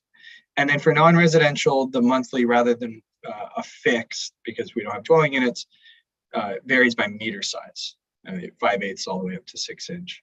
And then their variable rate is differentiated by classes because we have, you're a fairly small city, but you've got a lot of different user classifications. We'll work with staff to evaluate, if we think maybe there's some that we should consolidate or if there's new ones even that we think we should break out as their own user classes, but they vary because we have a lot of variation in the flow generation by class and strength. And as we'll see in a minute, your system is developed for both of those things, both flow and strength. Next. So sewer side, very similar to the water side. We know our costs, we know our system components. We develop, we do a mass balance, as we call it. So we look at the influent at the treatment facilities on a monthly and an annual basis. We look at the not just the flows, but the strengths as well. And then we try and determine the flow and strength for each customer class. What we do is we look at our non-residential users, apply industry return factors if warranted to try and identify how much of water is actually returning to the sewer system and estimate the flows, because on the wastewater side, unfortunately, we don't meter the flow and we don't monitor the strength. So we know fairly little on a day-to-day basis, at least, from each individual connection. And then we go through the same effort of saying how much is for O&M, how much is for capital, what system components do they relate to, how do these different user classes use the system as far as how much flow they generate and the strength of their wastewater. And then we determine those unit costs for each one of the classes and distribute them. So same process as on the water side. Next slide. And this one's an animation as well, if you click through. And I think I've said most of this again, just an animation to say, we've got distinct user classes. They all generate different flows to the treatment facilities where it's commingled, but they're generating different volumes of flow and different strengths of wastewater on the way there.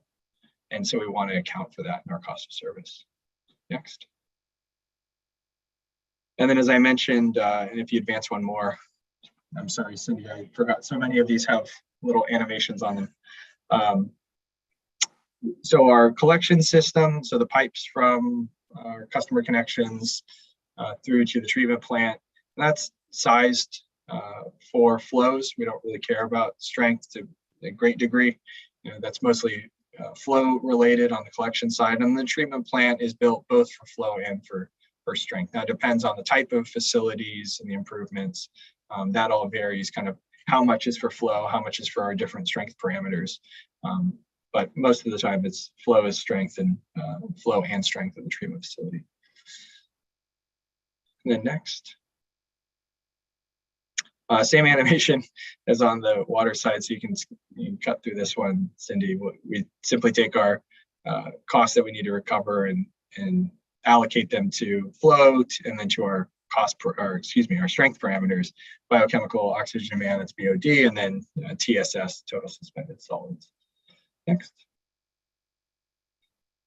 And then we go through the process again of developing unit costs for each one of our classes,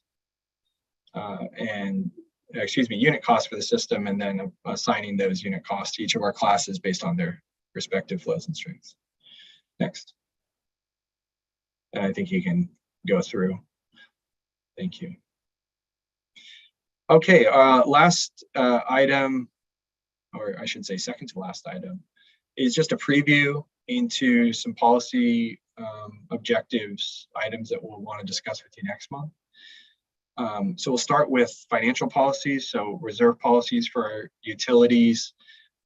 That's how much cash do we need to have on hand for certain components of the system, and how much do we want to rely on our reserves or not to manage and mitigate risk. So coming back to the rate or revenue instability, particularly on the water side, emergency situations, I'm thinking asset failures, whether from natural disaster or from age. I know you're no stranger to wildfire, and there are unforeseen emergencies with a lot of our infrastructure age and with it being underground. So there is a lot of risk in the infrastructure that serves our water and wastewater systems. And then volatility and working capital. So just thinking about our day-to-day operations as we go through the year, billing on a monthly basis, but having to pay your own vendors and so forth. So having that's really your checking account. And then beyond mitigating risk is credit rating. So if we have debt on the books, if we're looking to borrow in the future, either imminently or kind of for large capital plans, maybe 4, 6, 8 years out. And we want to look at what's the appropriate level of reserves to have, or what's our most opportune time to issue debt. The credit rating agencies, they look at all sorts of things. They'll look at system characteristics and demographics, and we have multi-year rates in place. They also look at how many days cash on hand do we have. That's just one of many metrics that they'll look at.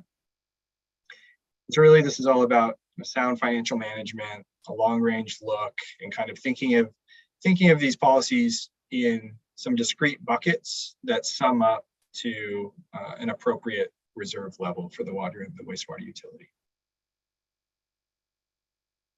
Next. I think I said most of what's on this slide already, so let's go on one. So that was the financial objectives, and then we'll talk kind of broadly about pricing objectives as well. We'll want to go through a bit of an exercise with you.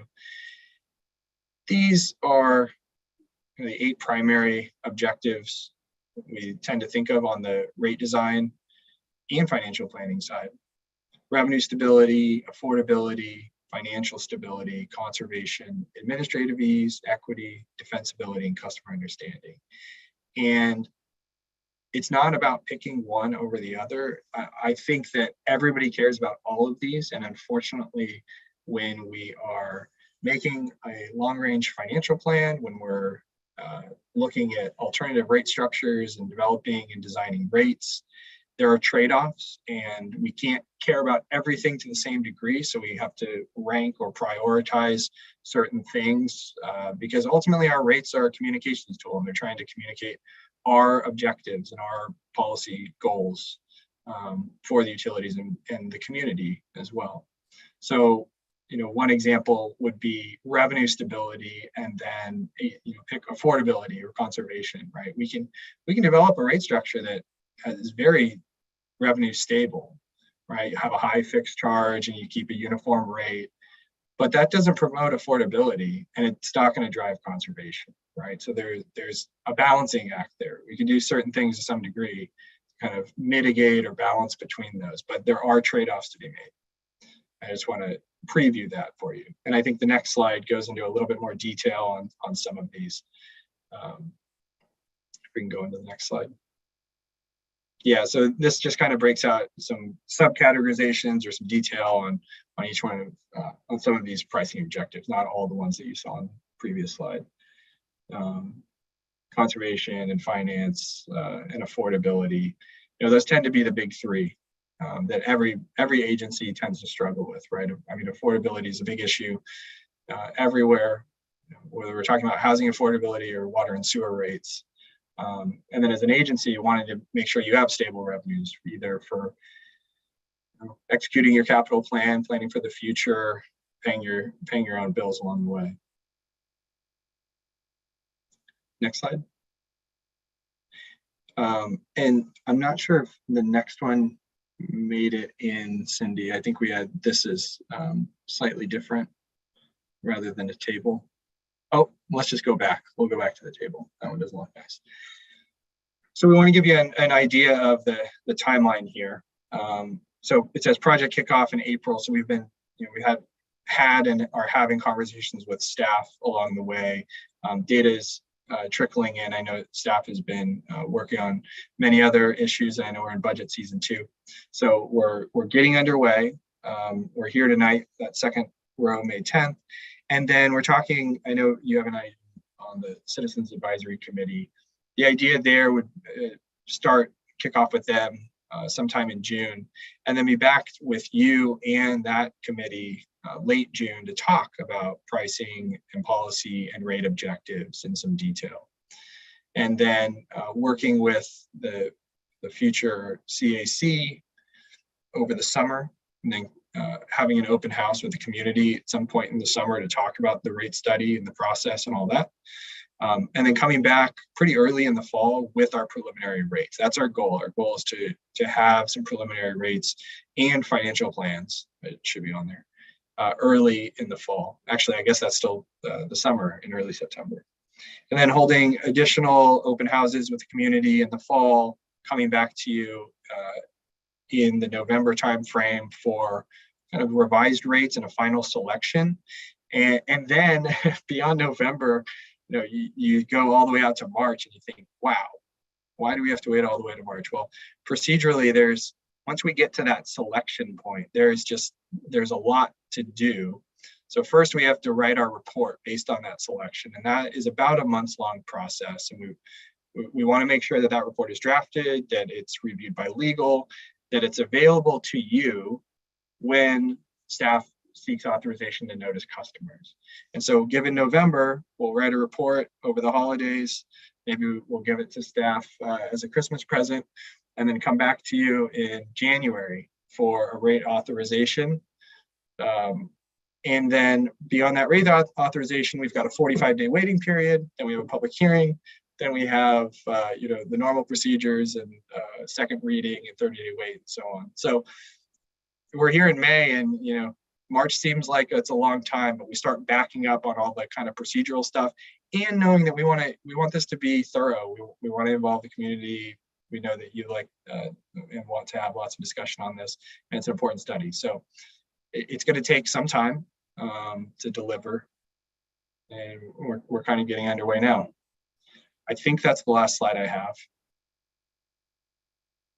And with that, I know Jim and I would be happy to answer questions.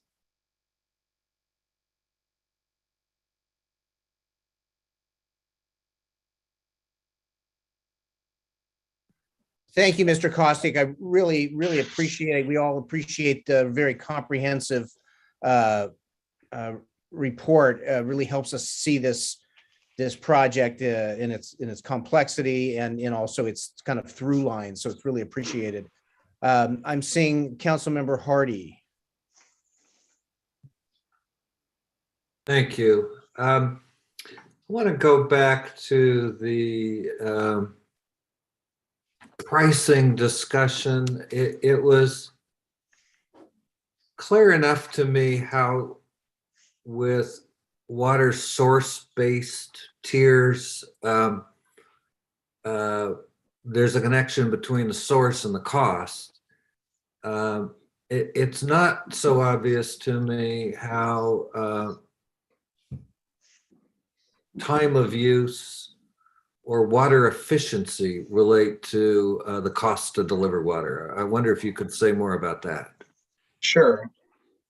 So when we use those, or when we derive any tiers that are not kind of solely based on the availability of one specific source, you're going to end up with a blended supply cost.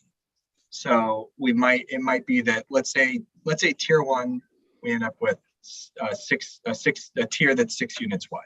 We have up to 6 units in tier one, and we only have 3 units of our cheapest source water to provide.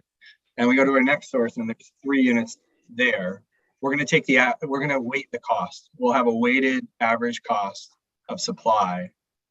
That's 3 of the lowest source costs and 3 of the, call it, medium source costs. So that supply, the unit rate of supply, that's just one of those components in the rates, will be a blended supply rate between those 2 sources.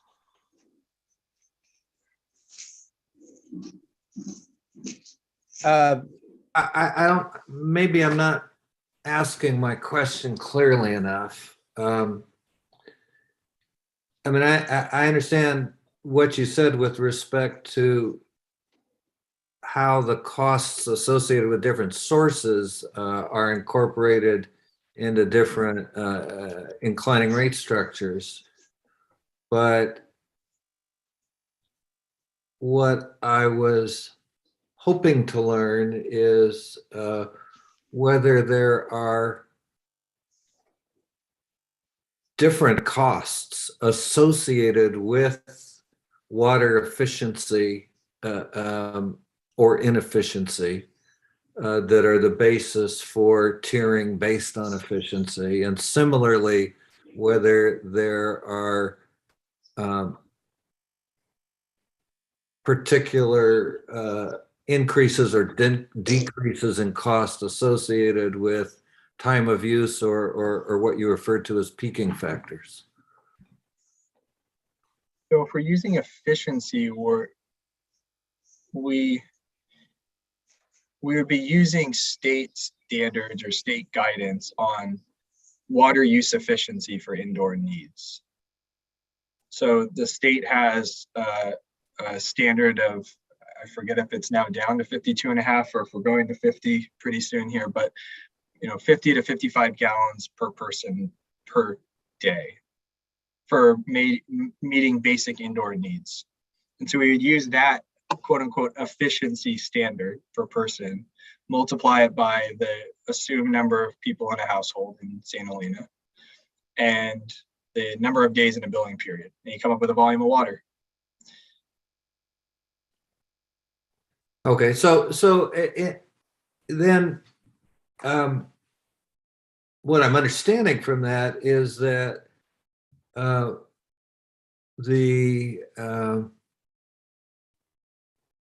one chooses a different rate structure potentially for a variety of reasons, and then according to the choice one makes, the costs are allocated to each tier based on the volume of water used.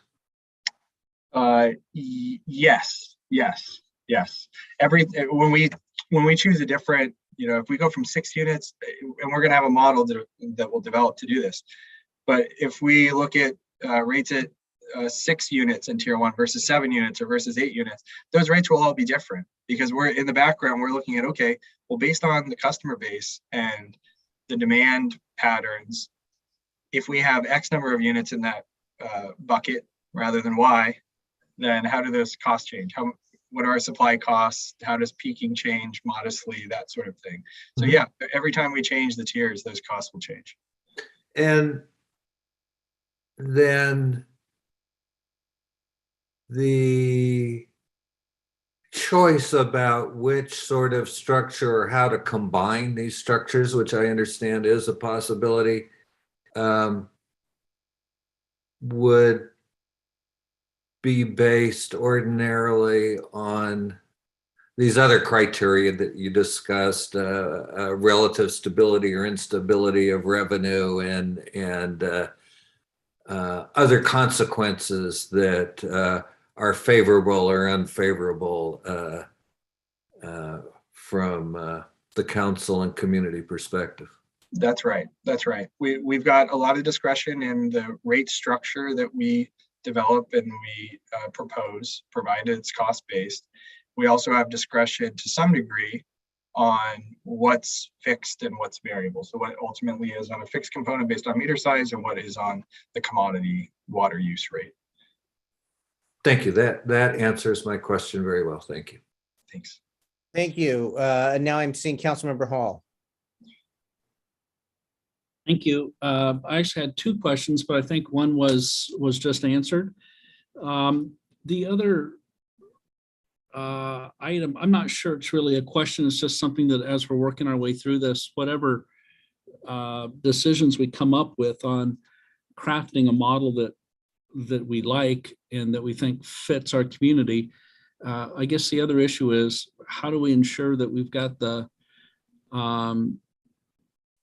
tools to effectively manage that model and everything that goes into operating that model going forward. Do we have the software that we need already owned in the city to help do this? Do we have meters everywhere we need meters, whether it's water or wastewater side of things?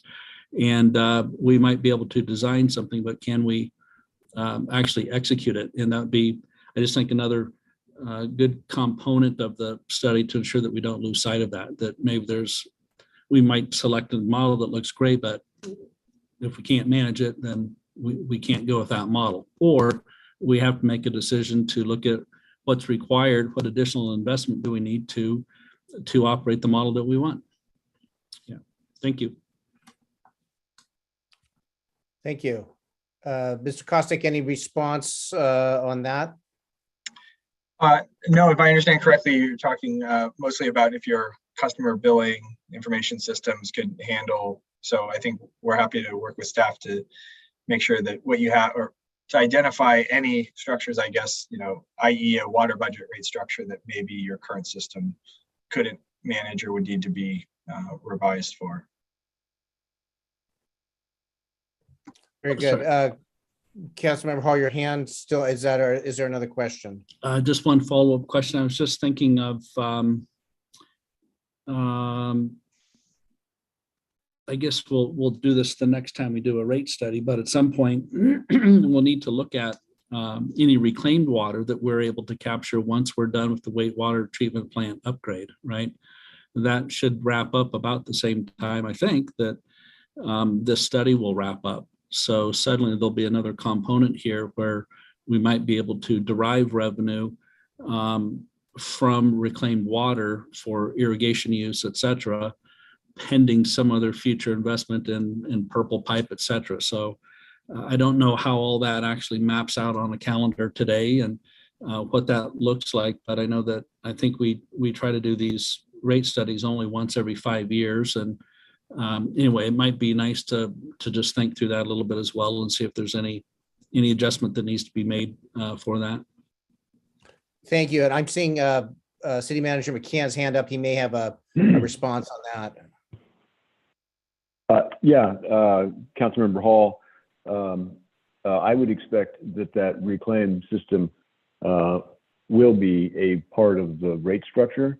It will be a part of our capital projects that we'll be pursuing now, immediately, and over the next 5 years. And so it does play a part both in the costs, but it also plays a part in our water supply and our wastewater treatment management. So it'll be an interesting element to factor into the rates. That's great. Thank you. Sure. Thank you. I'll look for additional council comment before going to public comment here. Any other council comment or question? I'm seeing none at this point. And so I'll look to our city clerk and we'll look to see if there is public comment. There are no hands raised. Okay, with that then, I'm seeing a hand come up as I look over in the attendees.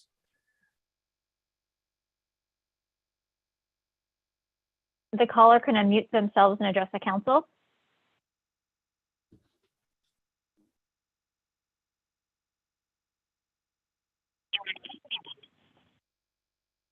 Hello? Good evening. Tom Belt here. And as one of St. Lena's older Americans, and considering St. Lena is undertaking its 4th utility rate study in 15 years, I'm thinking it is appropriate to remind St. Lena utility customers that the city has listed on its website the city's goals for conducting a utility rate study. And for what it's worth, I would like to share with the community and Raphtilus how I would rate the city in meeting its goals over the past 15 years.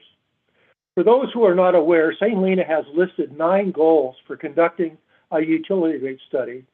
And the first goal is to adequately fund the water and wastewater systems. I would give our city a passing score in this category, considering the city's water and wastewater enterprises are solvent, administrative expenses are being met, and bond covenants are in compliance with the amount of current debt the city has assumed. The second goal is to operate systems safely and provide clean, safe, and reliable water.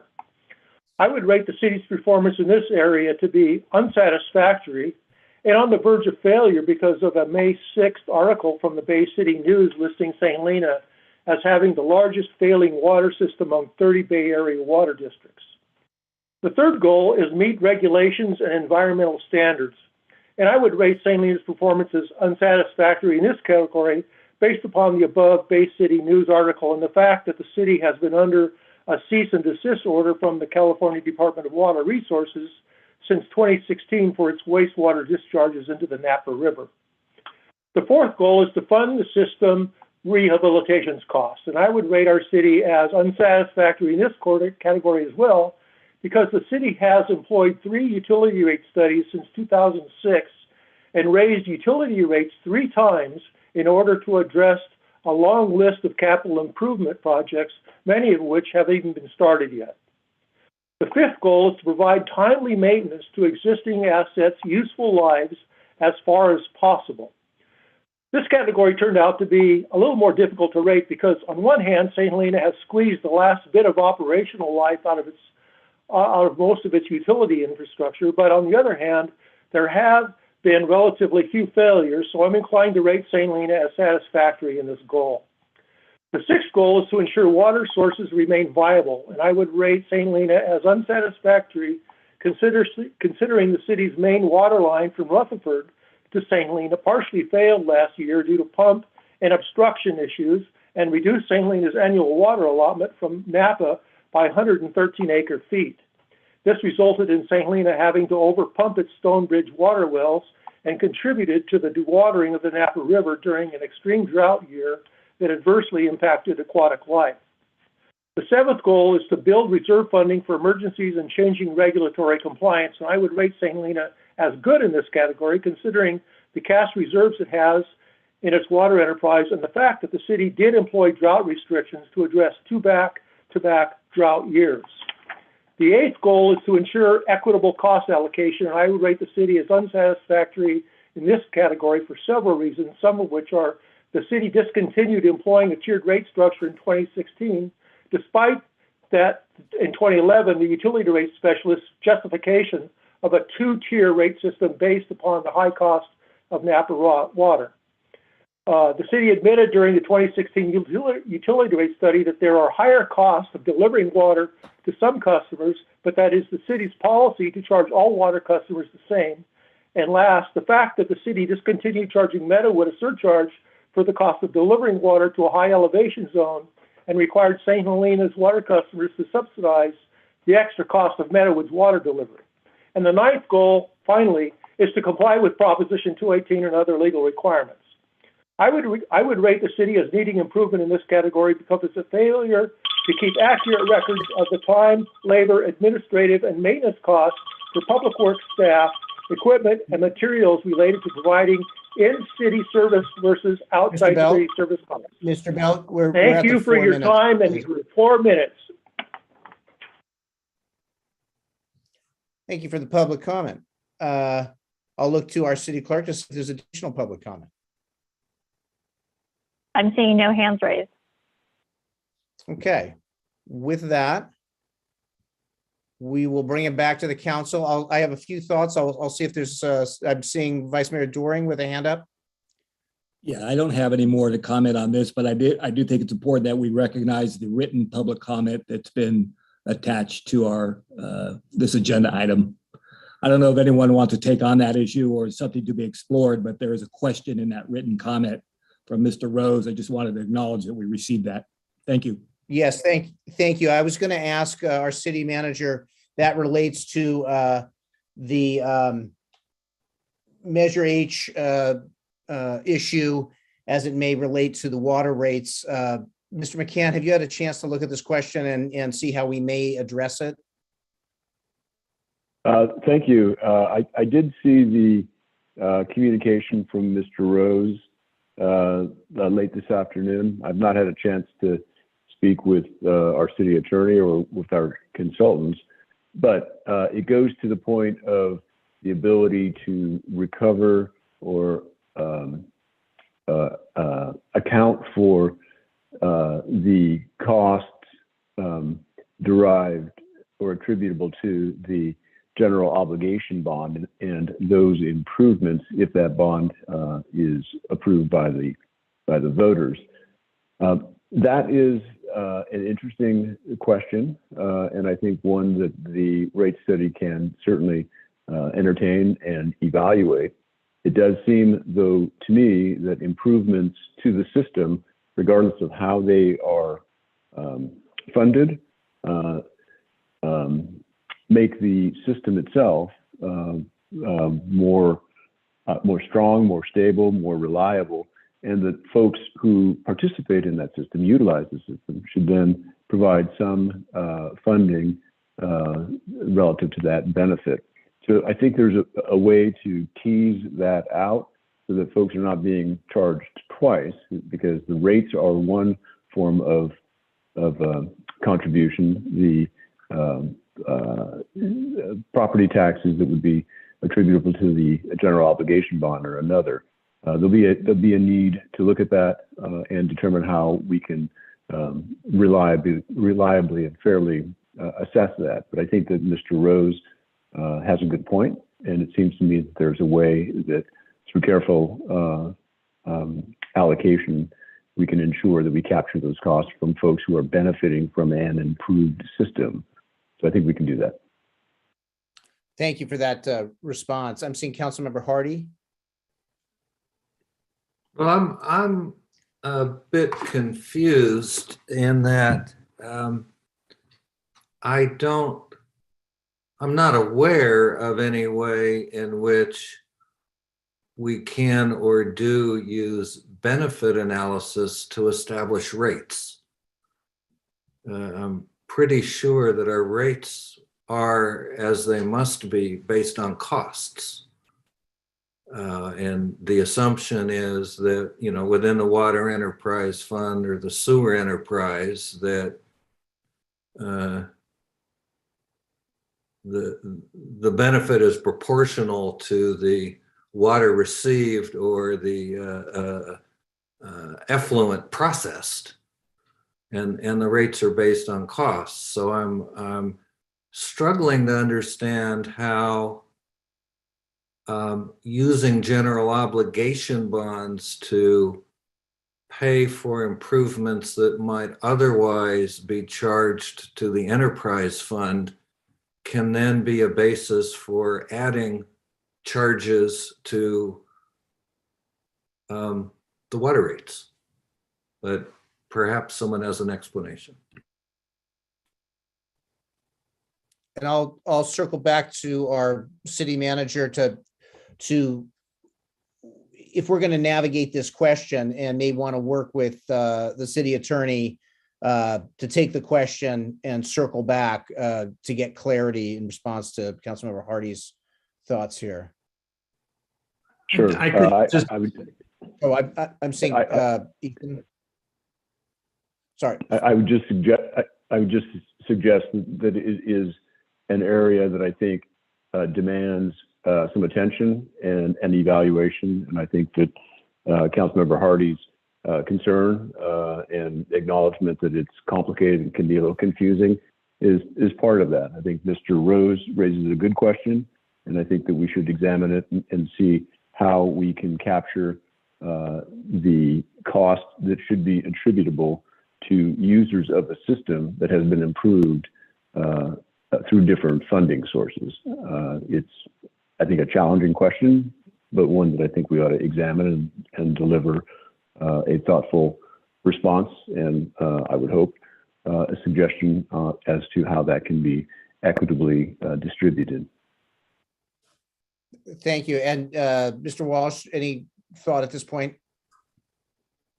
Thank you.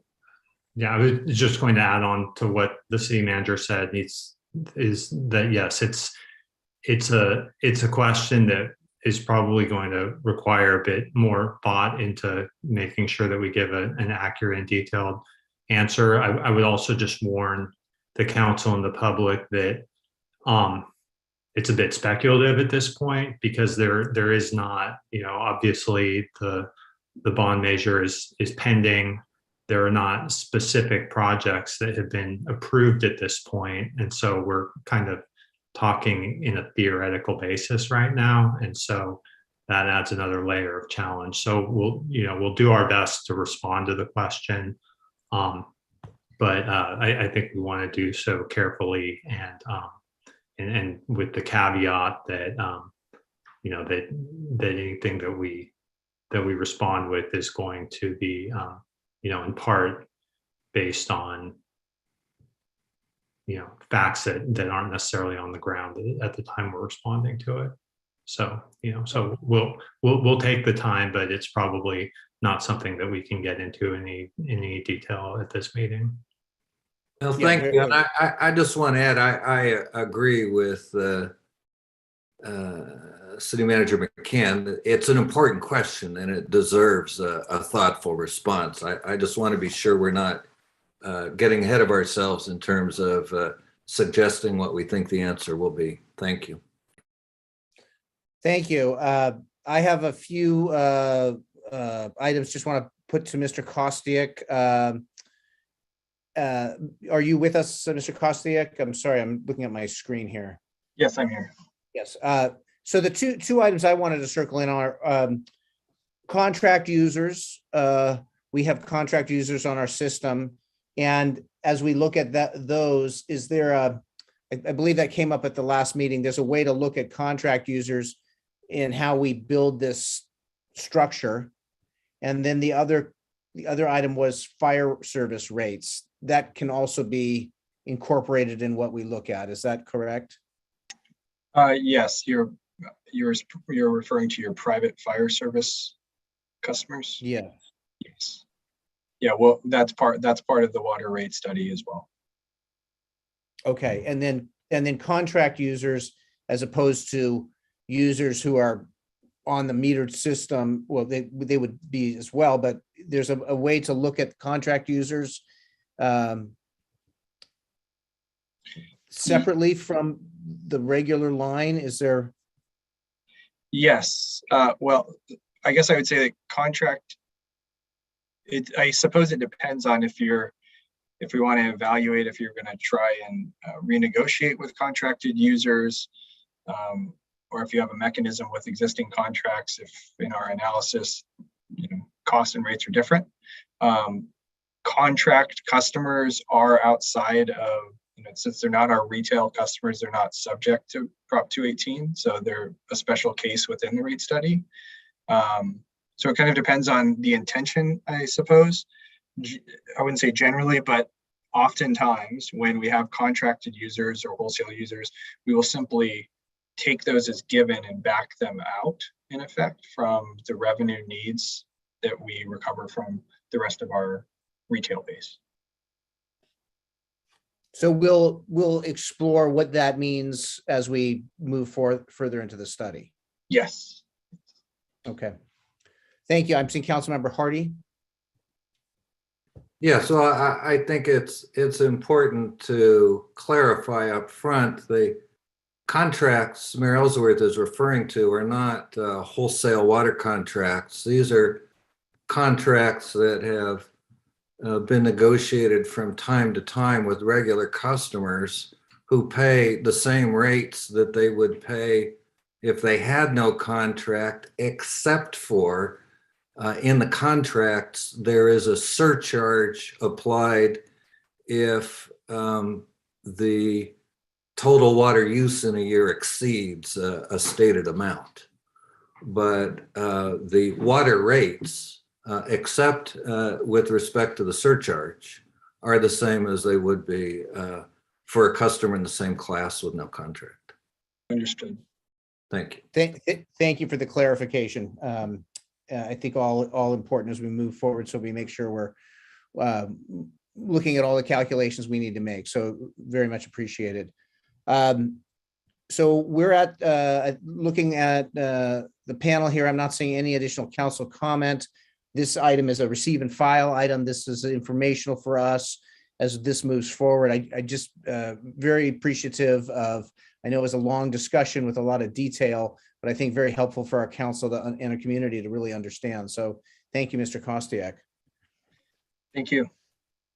Any additional comments before we move to our next item?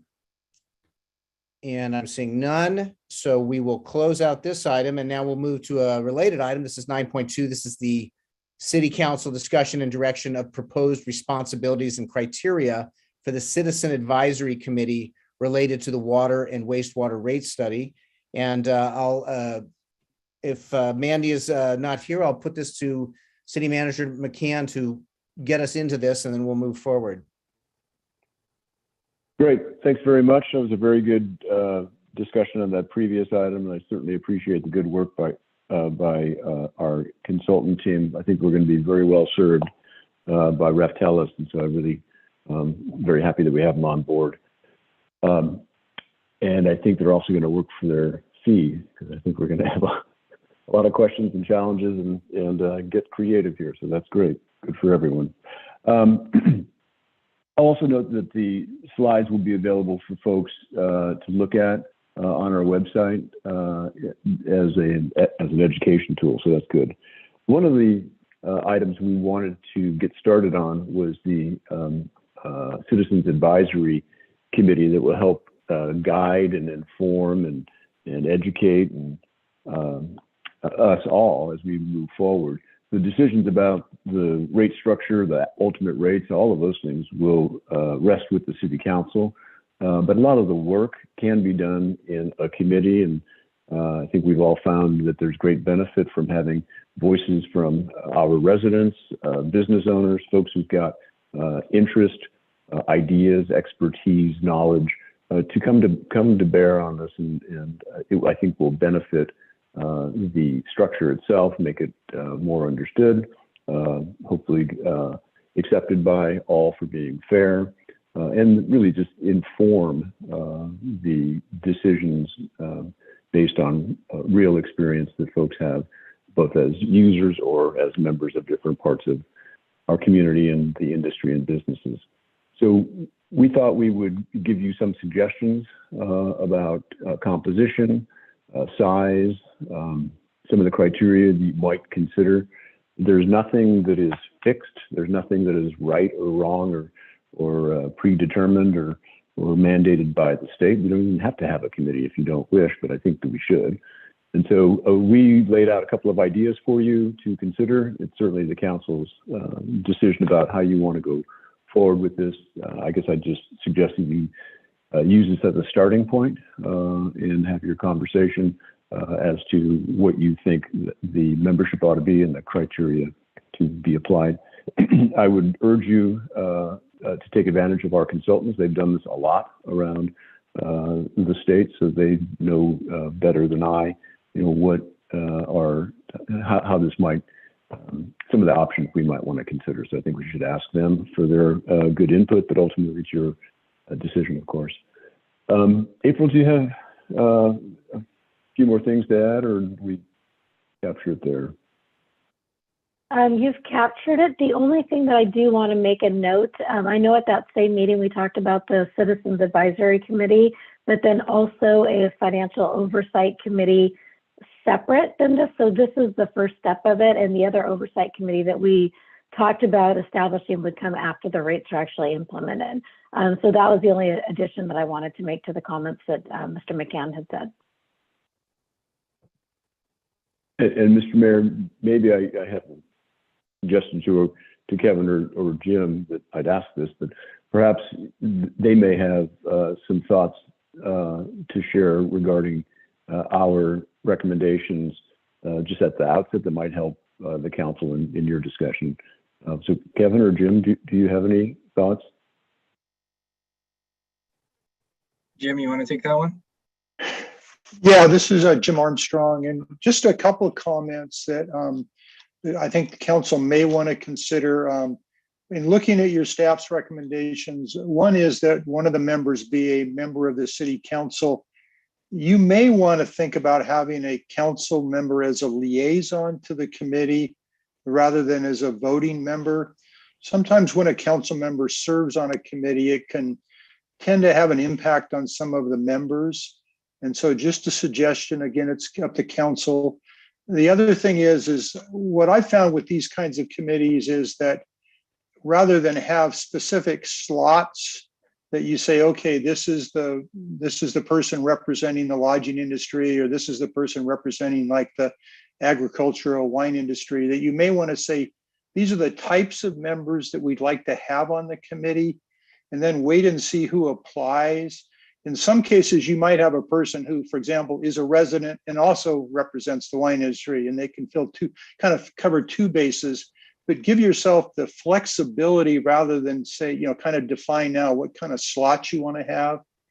And then if you feel that 5 members is too limiting, you might want to go to 7. I wouldn't go more than 7. I think then you start to get into the situation where it becomes unwieldy. But those are just some comments when I looked at this that I thought about. And I would say, these are to a certain extent a little unusual to have these kind of ad hoc committees, because most cities, what they eventually have is they have either a water commission or Utilities Commission, and then they go to that body and they ask them for recommendations. So I mean, it's not some cities do this, but that's why it's a little unusual to, at least in my experience, to have this kind of committee. I think it's a good idea though, especially with all the interest in it. Thank you, Mr. Armstrong. That's very helpful. And there has been a discussion about sort of a longer term approach, but we want to start here, bringing this in. Your thought on the council liaison rather than voting member, I think is worthy of consideration. Also, the approach in terms of not being so specific as who's on the committee.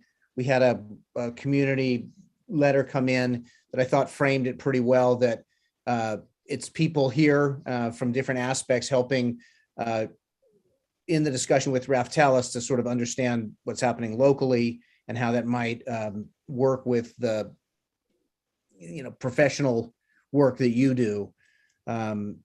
So any initial council comment here as we look at this? I'm seeing Councilmember Chateau. Thank you. I appreciated those recommendations, Jim. Thank you for that. And it makes sense to me. I think we should have the flexibility where we just make it open to the types of members on the committee. And also, it's a good idea to have the council member be a liaison. That works well on our other boards. That makes sense to me. I support both of those. In terms of the number, I don't have a say. I don't know how much interest there is, whether we would have 5 or 7. I'm open to that.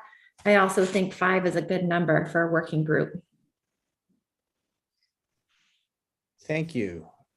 Additional council comments? I'm seeing Vice Mayor Doring. Mr. Armstrong, I want to thank you for those recommendations. I thought those are well thought out. Those are some of the issues I was thinking about today as I was reviewing this again. One of the things I'm concerned about is, and I also agree that we shouldn't try to fill certain slots, but try to encourage certain areas of interest. I think that's really important. But one of the areas I'm thinking about that we need to cover, in addition to lodging, the composition, the membership composition is small business owners, particularly potentially like restaurants or that kind of thing. We have a lot of restaurants are impacted in a certain way. Again, I'm kind of speaking counter to what I just said, but if there's some interest there in that part of the community, I think that would be encouraged. I'm not sure, I guess the question I have is, could we do it up to 7 and we don't get 7, that we go down to whatever we can get? I don't know if that's an appropriate way of doing it, Mr. Walsh, but I would like to encourage a diverse, broad, open-minded group of citizens who are interested in public service.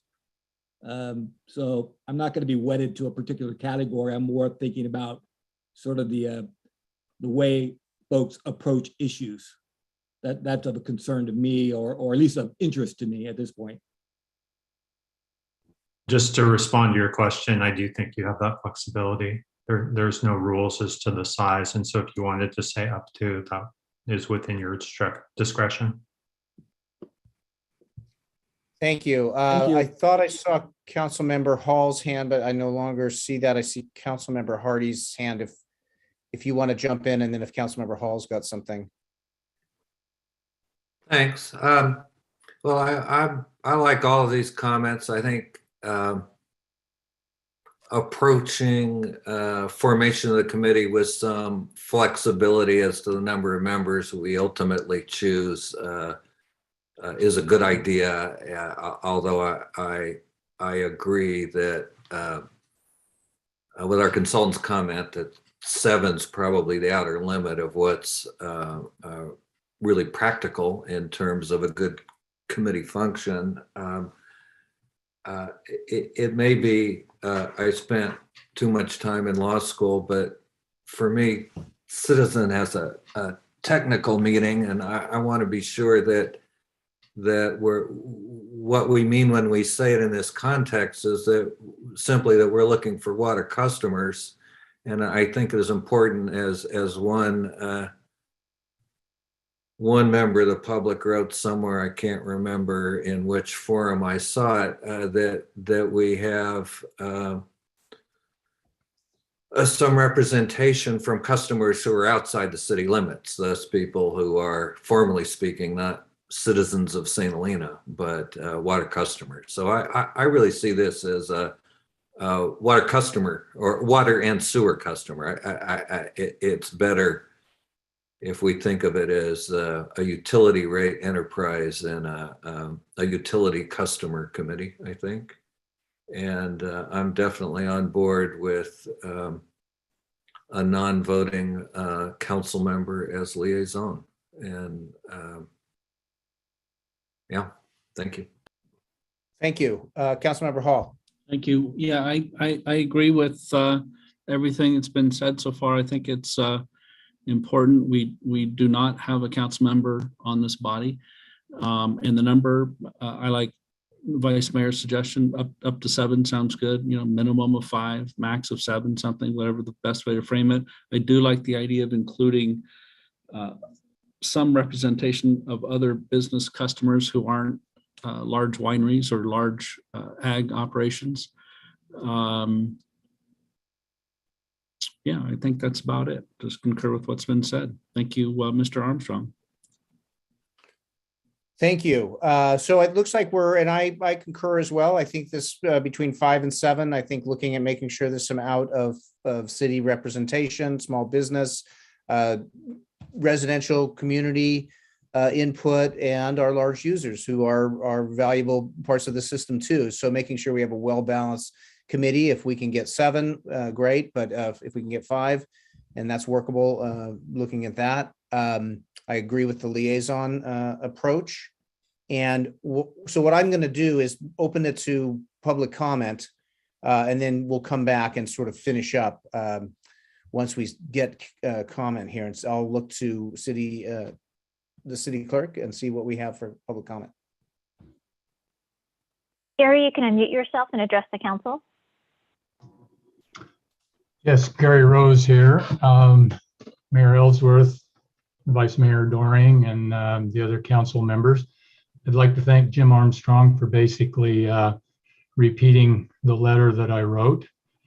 I think it's important that we not have a city council member on a, quote, citizens committee. I think their power of position makes those types of committees uncomfortable, I guess, or has the potential for that, depending on how people feel about their position on that committee. So I'm just going to paraphrase my letter. And that was the first item, is please not have a council member on this committee. There are plenty of opportunities with the schedule that Raftellus has put out for communication between this committee and city council, Raftellus, the community. Workshops, I think, are pretty well, everyone is pretty well represented. I'm not sure I would even agree with a council member as a liaison that's there on a full-time basis, but that's not my decision to make. I still think that the committee can operate and function properly, and there's enough interaction that wouldn't be necessary, but that's, again, not my decision. As far as the membership composition, I also agree with Mr. Armstrong, and that's what my letter said. The way it was worded, it made it sound like we were accepting lobbying interests from certain segments of the water users, and I think that's bad optics. So, and I had different suggestions, but I think the council has shown that they're willing to be more flexible even than I recommended in my letter to the council, which I think is great. I think you would be hard pressed to get 5 or 7 people in the city of St. Helena that don't have some relationship with the wine or agricultural industry or the hospitality industry. So that's not going to be a problem. But I would like to point out that I think we have a lot of customers that are outside of the city limits, And that's important that their voice be heard as well, because the people that I've talked to are actually willing to pay a surcharge, knowing that they may be more expensive. It may be more expensive to serve them. So I think it would be important to have them on this committee as well. So thank you for your time. And again, Mr. Armstrong, thank you for basically parroting what I wrote to the city yesterday. Thank you. And we'll look for additional public comment. Kelly, you can unmute yourself and address the council. Good evening, Mayor, City Council members, and thank you, Jim and Kevin from Tellus. I just wanted to underscore what's been discussed.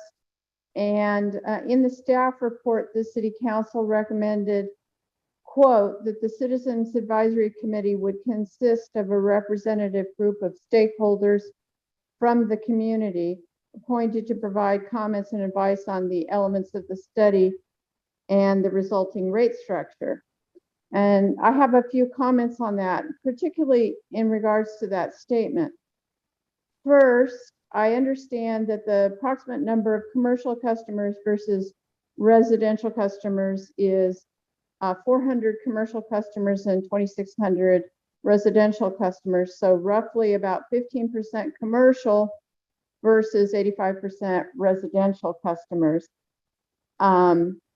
And of that, it's split pretty 50-50 in terms of how much of the water is actually used by residential versus commercial from the St. Helena Water Enterprise. Second, I just wanted to point out that the 2016 rate study ad hoc committee had 9 members. So if we can get 7, I think that that would encourage more buy-in from the community in a broader scope of people.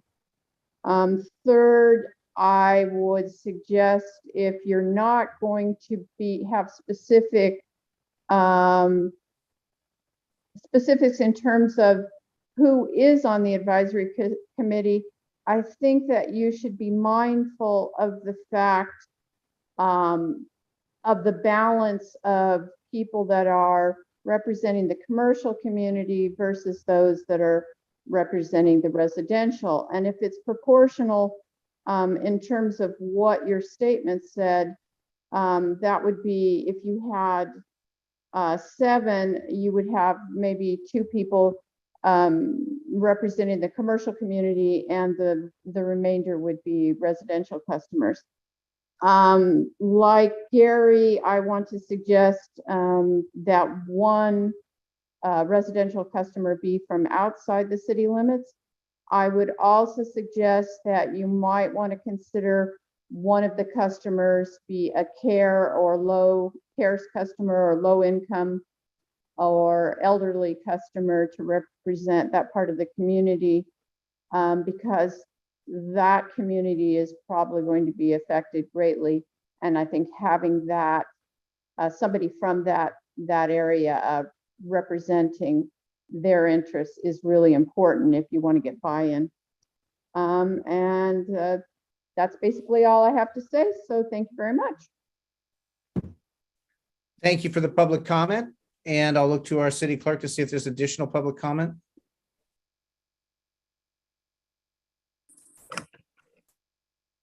Hi there.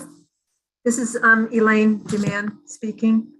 I also think there needs to be more representation for the non-commercial water customers, both inside and outside of city limits, in order to make sure they are equitably represented. I think the composition of the committee should be proportional to the number of water customers in each category. And I think residents have perhaps been underrepresented in the past and deserve a bigger say than they have been given. So I do appreciate all the other comments that I'm hearing from you all tonight, but I just want to make sure that the residents don't get short shrift again. Thank you. Thank you for the public comment. I'll look to our clerk to see if there's additional public comment. There are no hands raised. Okay, so we'll bring it back to the council. Where we left it, I believe we are all pretty much in consensus, looking at 5 to 7 members, looking at a liaison. I do think a liaison makes sense, as we have with our other committees. There's a helpfulness in terms of understanding, framing, briefing, and keeping the context tied in with the council. So the liaison approach, I support a non-voting liaison. And I believe that's what we heard from the council, and opening up the criteria, so to speak, or the makeup, so that we'll take in applications and then figure out how the makeup best represents the community. In terms of, this is a direction for the city manager, so I just want to make sure, if I check in with Jim or Mr. McCann, if you're getting what you need from the comments from council. And then now I'm seeing Councilmember Hardy. Yes, thank you. Just one last comment. From my perspective, in terms of informing our consultants, in terms of all the things they take into consideration in ultimately making a recommendation to the city for a rate structure, that diversity of representation in terms of the different customer situations that we have may be as important or more important than strict proportionality.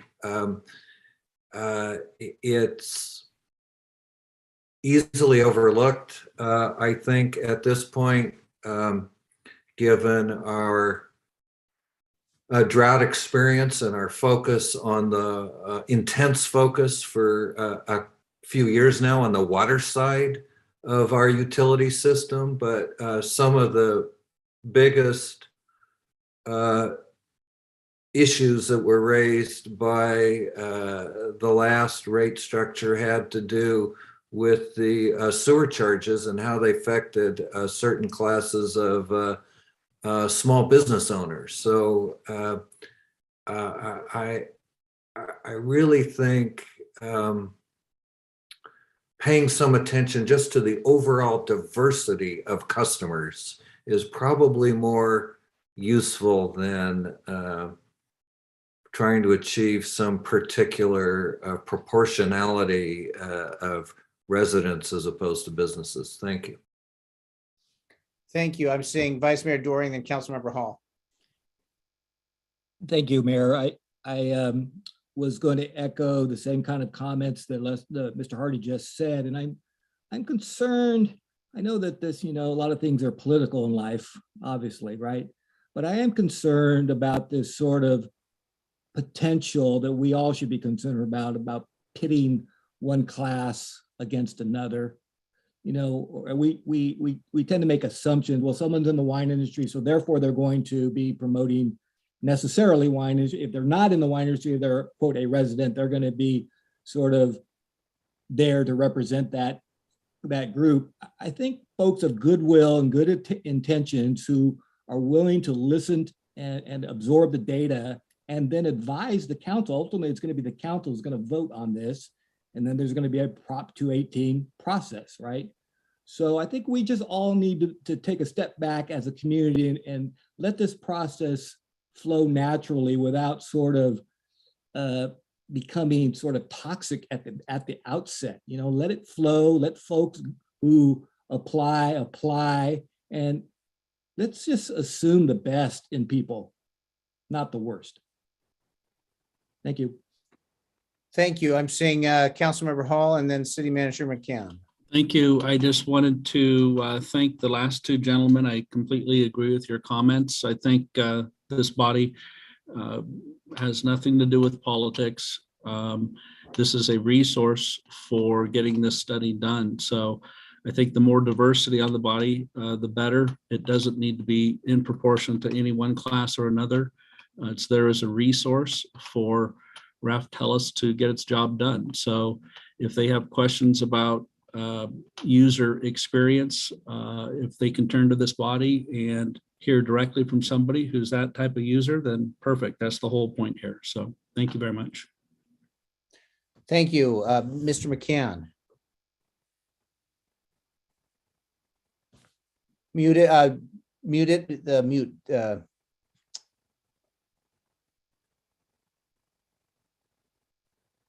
Sorry about that. I would agree with Councilmember Hall, and I would add on that I agree. I think he said the last two gentlemen, so I'll say the last three gentlemen who spoke. I think those comments are right on.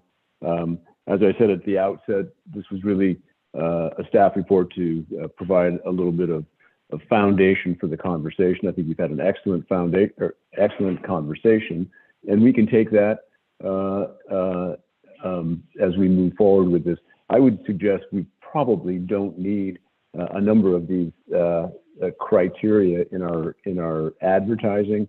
I think we'll get folks who are interested, and we will be able to go through that, council will, to make selections, and I'm sure you will ensure that the group that we have is diverse and reflects the various interests. Our thought here was to maybe prime the pump a bit. It looks to me like we don't need to do that. I think we'll modify this and get the attention of the community, and then we will bring that list to you, which I'm sure will be quite diverse for your decision. We will note that we will anticipate a council member as a liaison. I think that's important, not as a voting member. I think that there's agreement there, and we'll look to a group that will be manageable, up to not to exceed 7 members, unless you think, as we look at it, there's just too many good folks who want to participate. But I'd suggest 7 should be sufficient for our needs.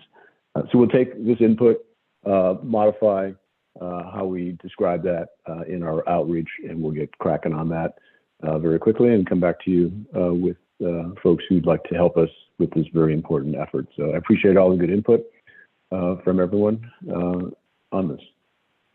Well, that sounds like you've got what you need. I also want to mention, I think we're extremely fortunate to be working with a top-notch firm like Raftellus, and want to thank Mr. Kostiak and Mr. Armstrong for being here. I really think that the work we've done prepping for this point is going to take us along a process that's going to be a very good one.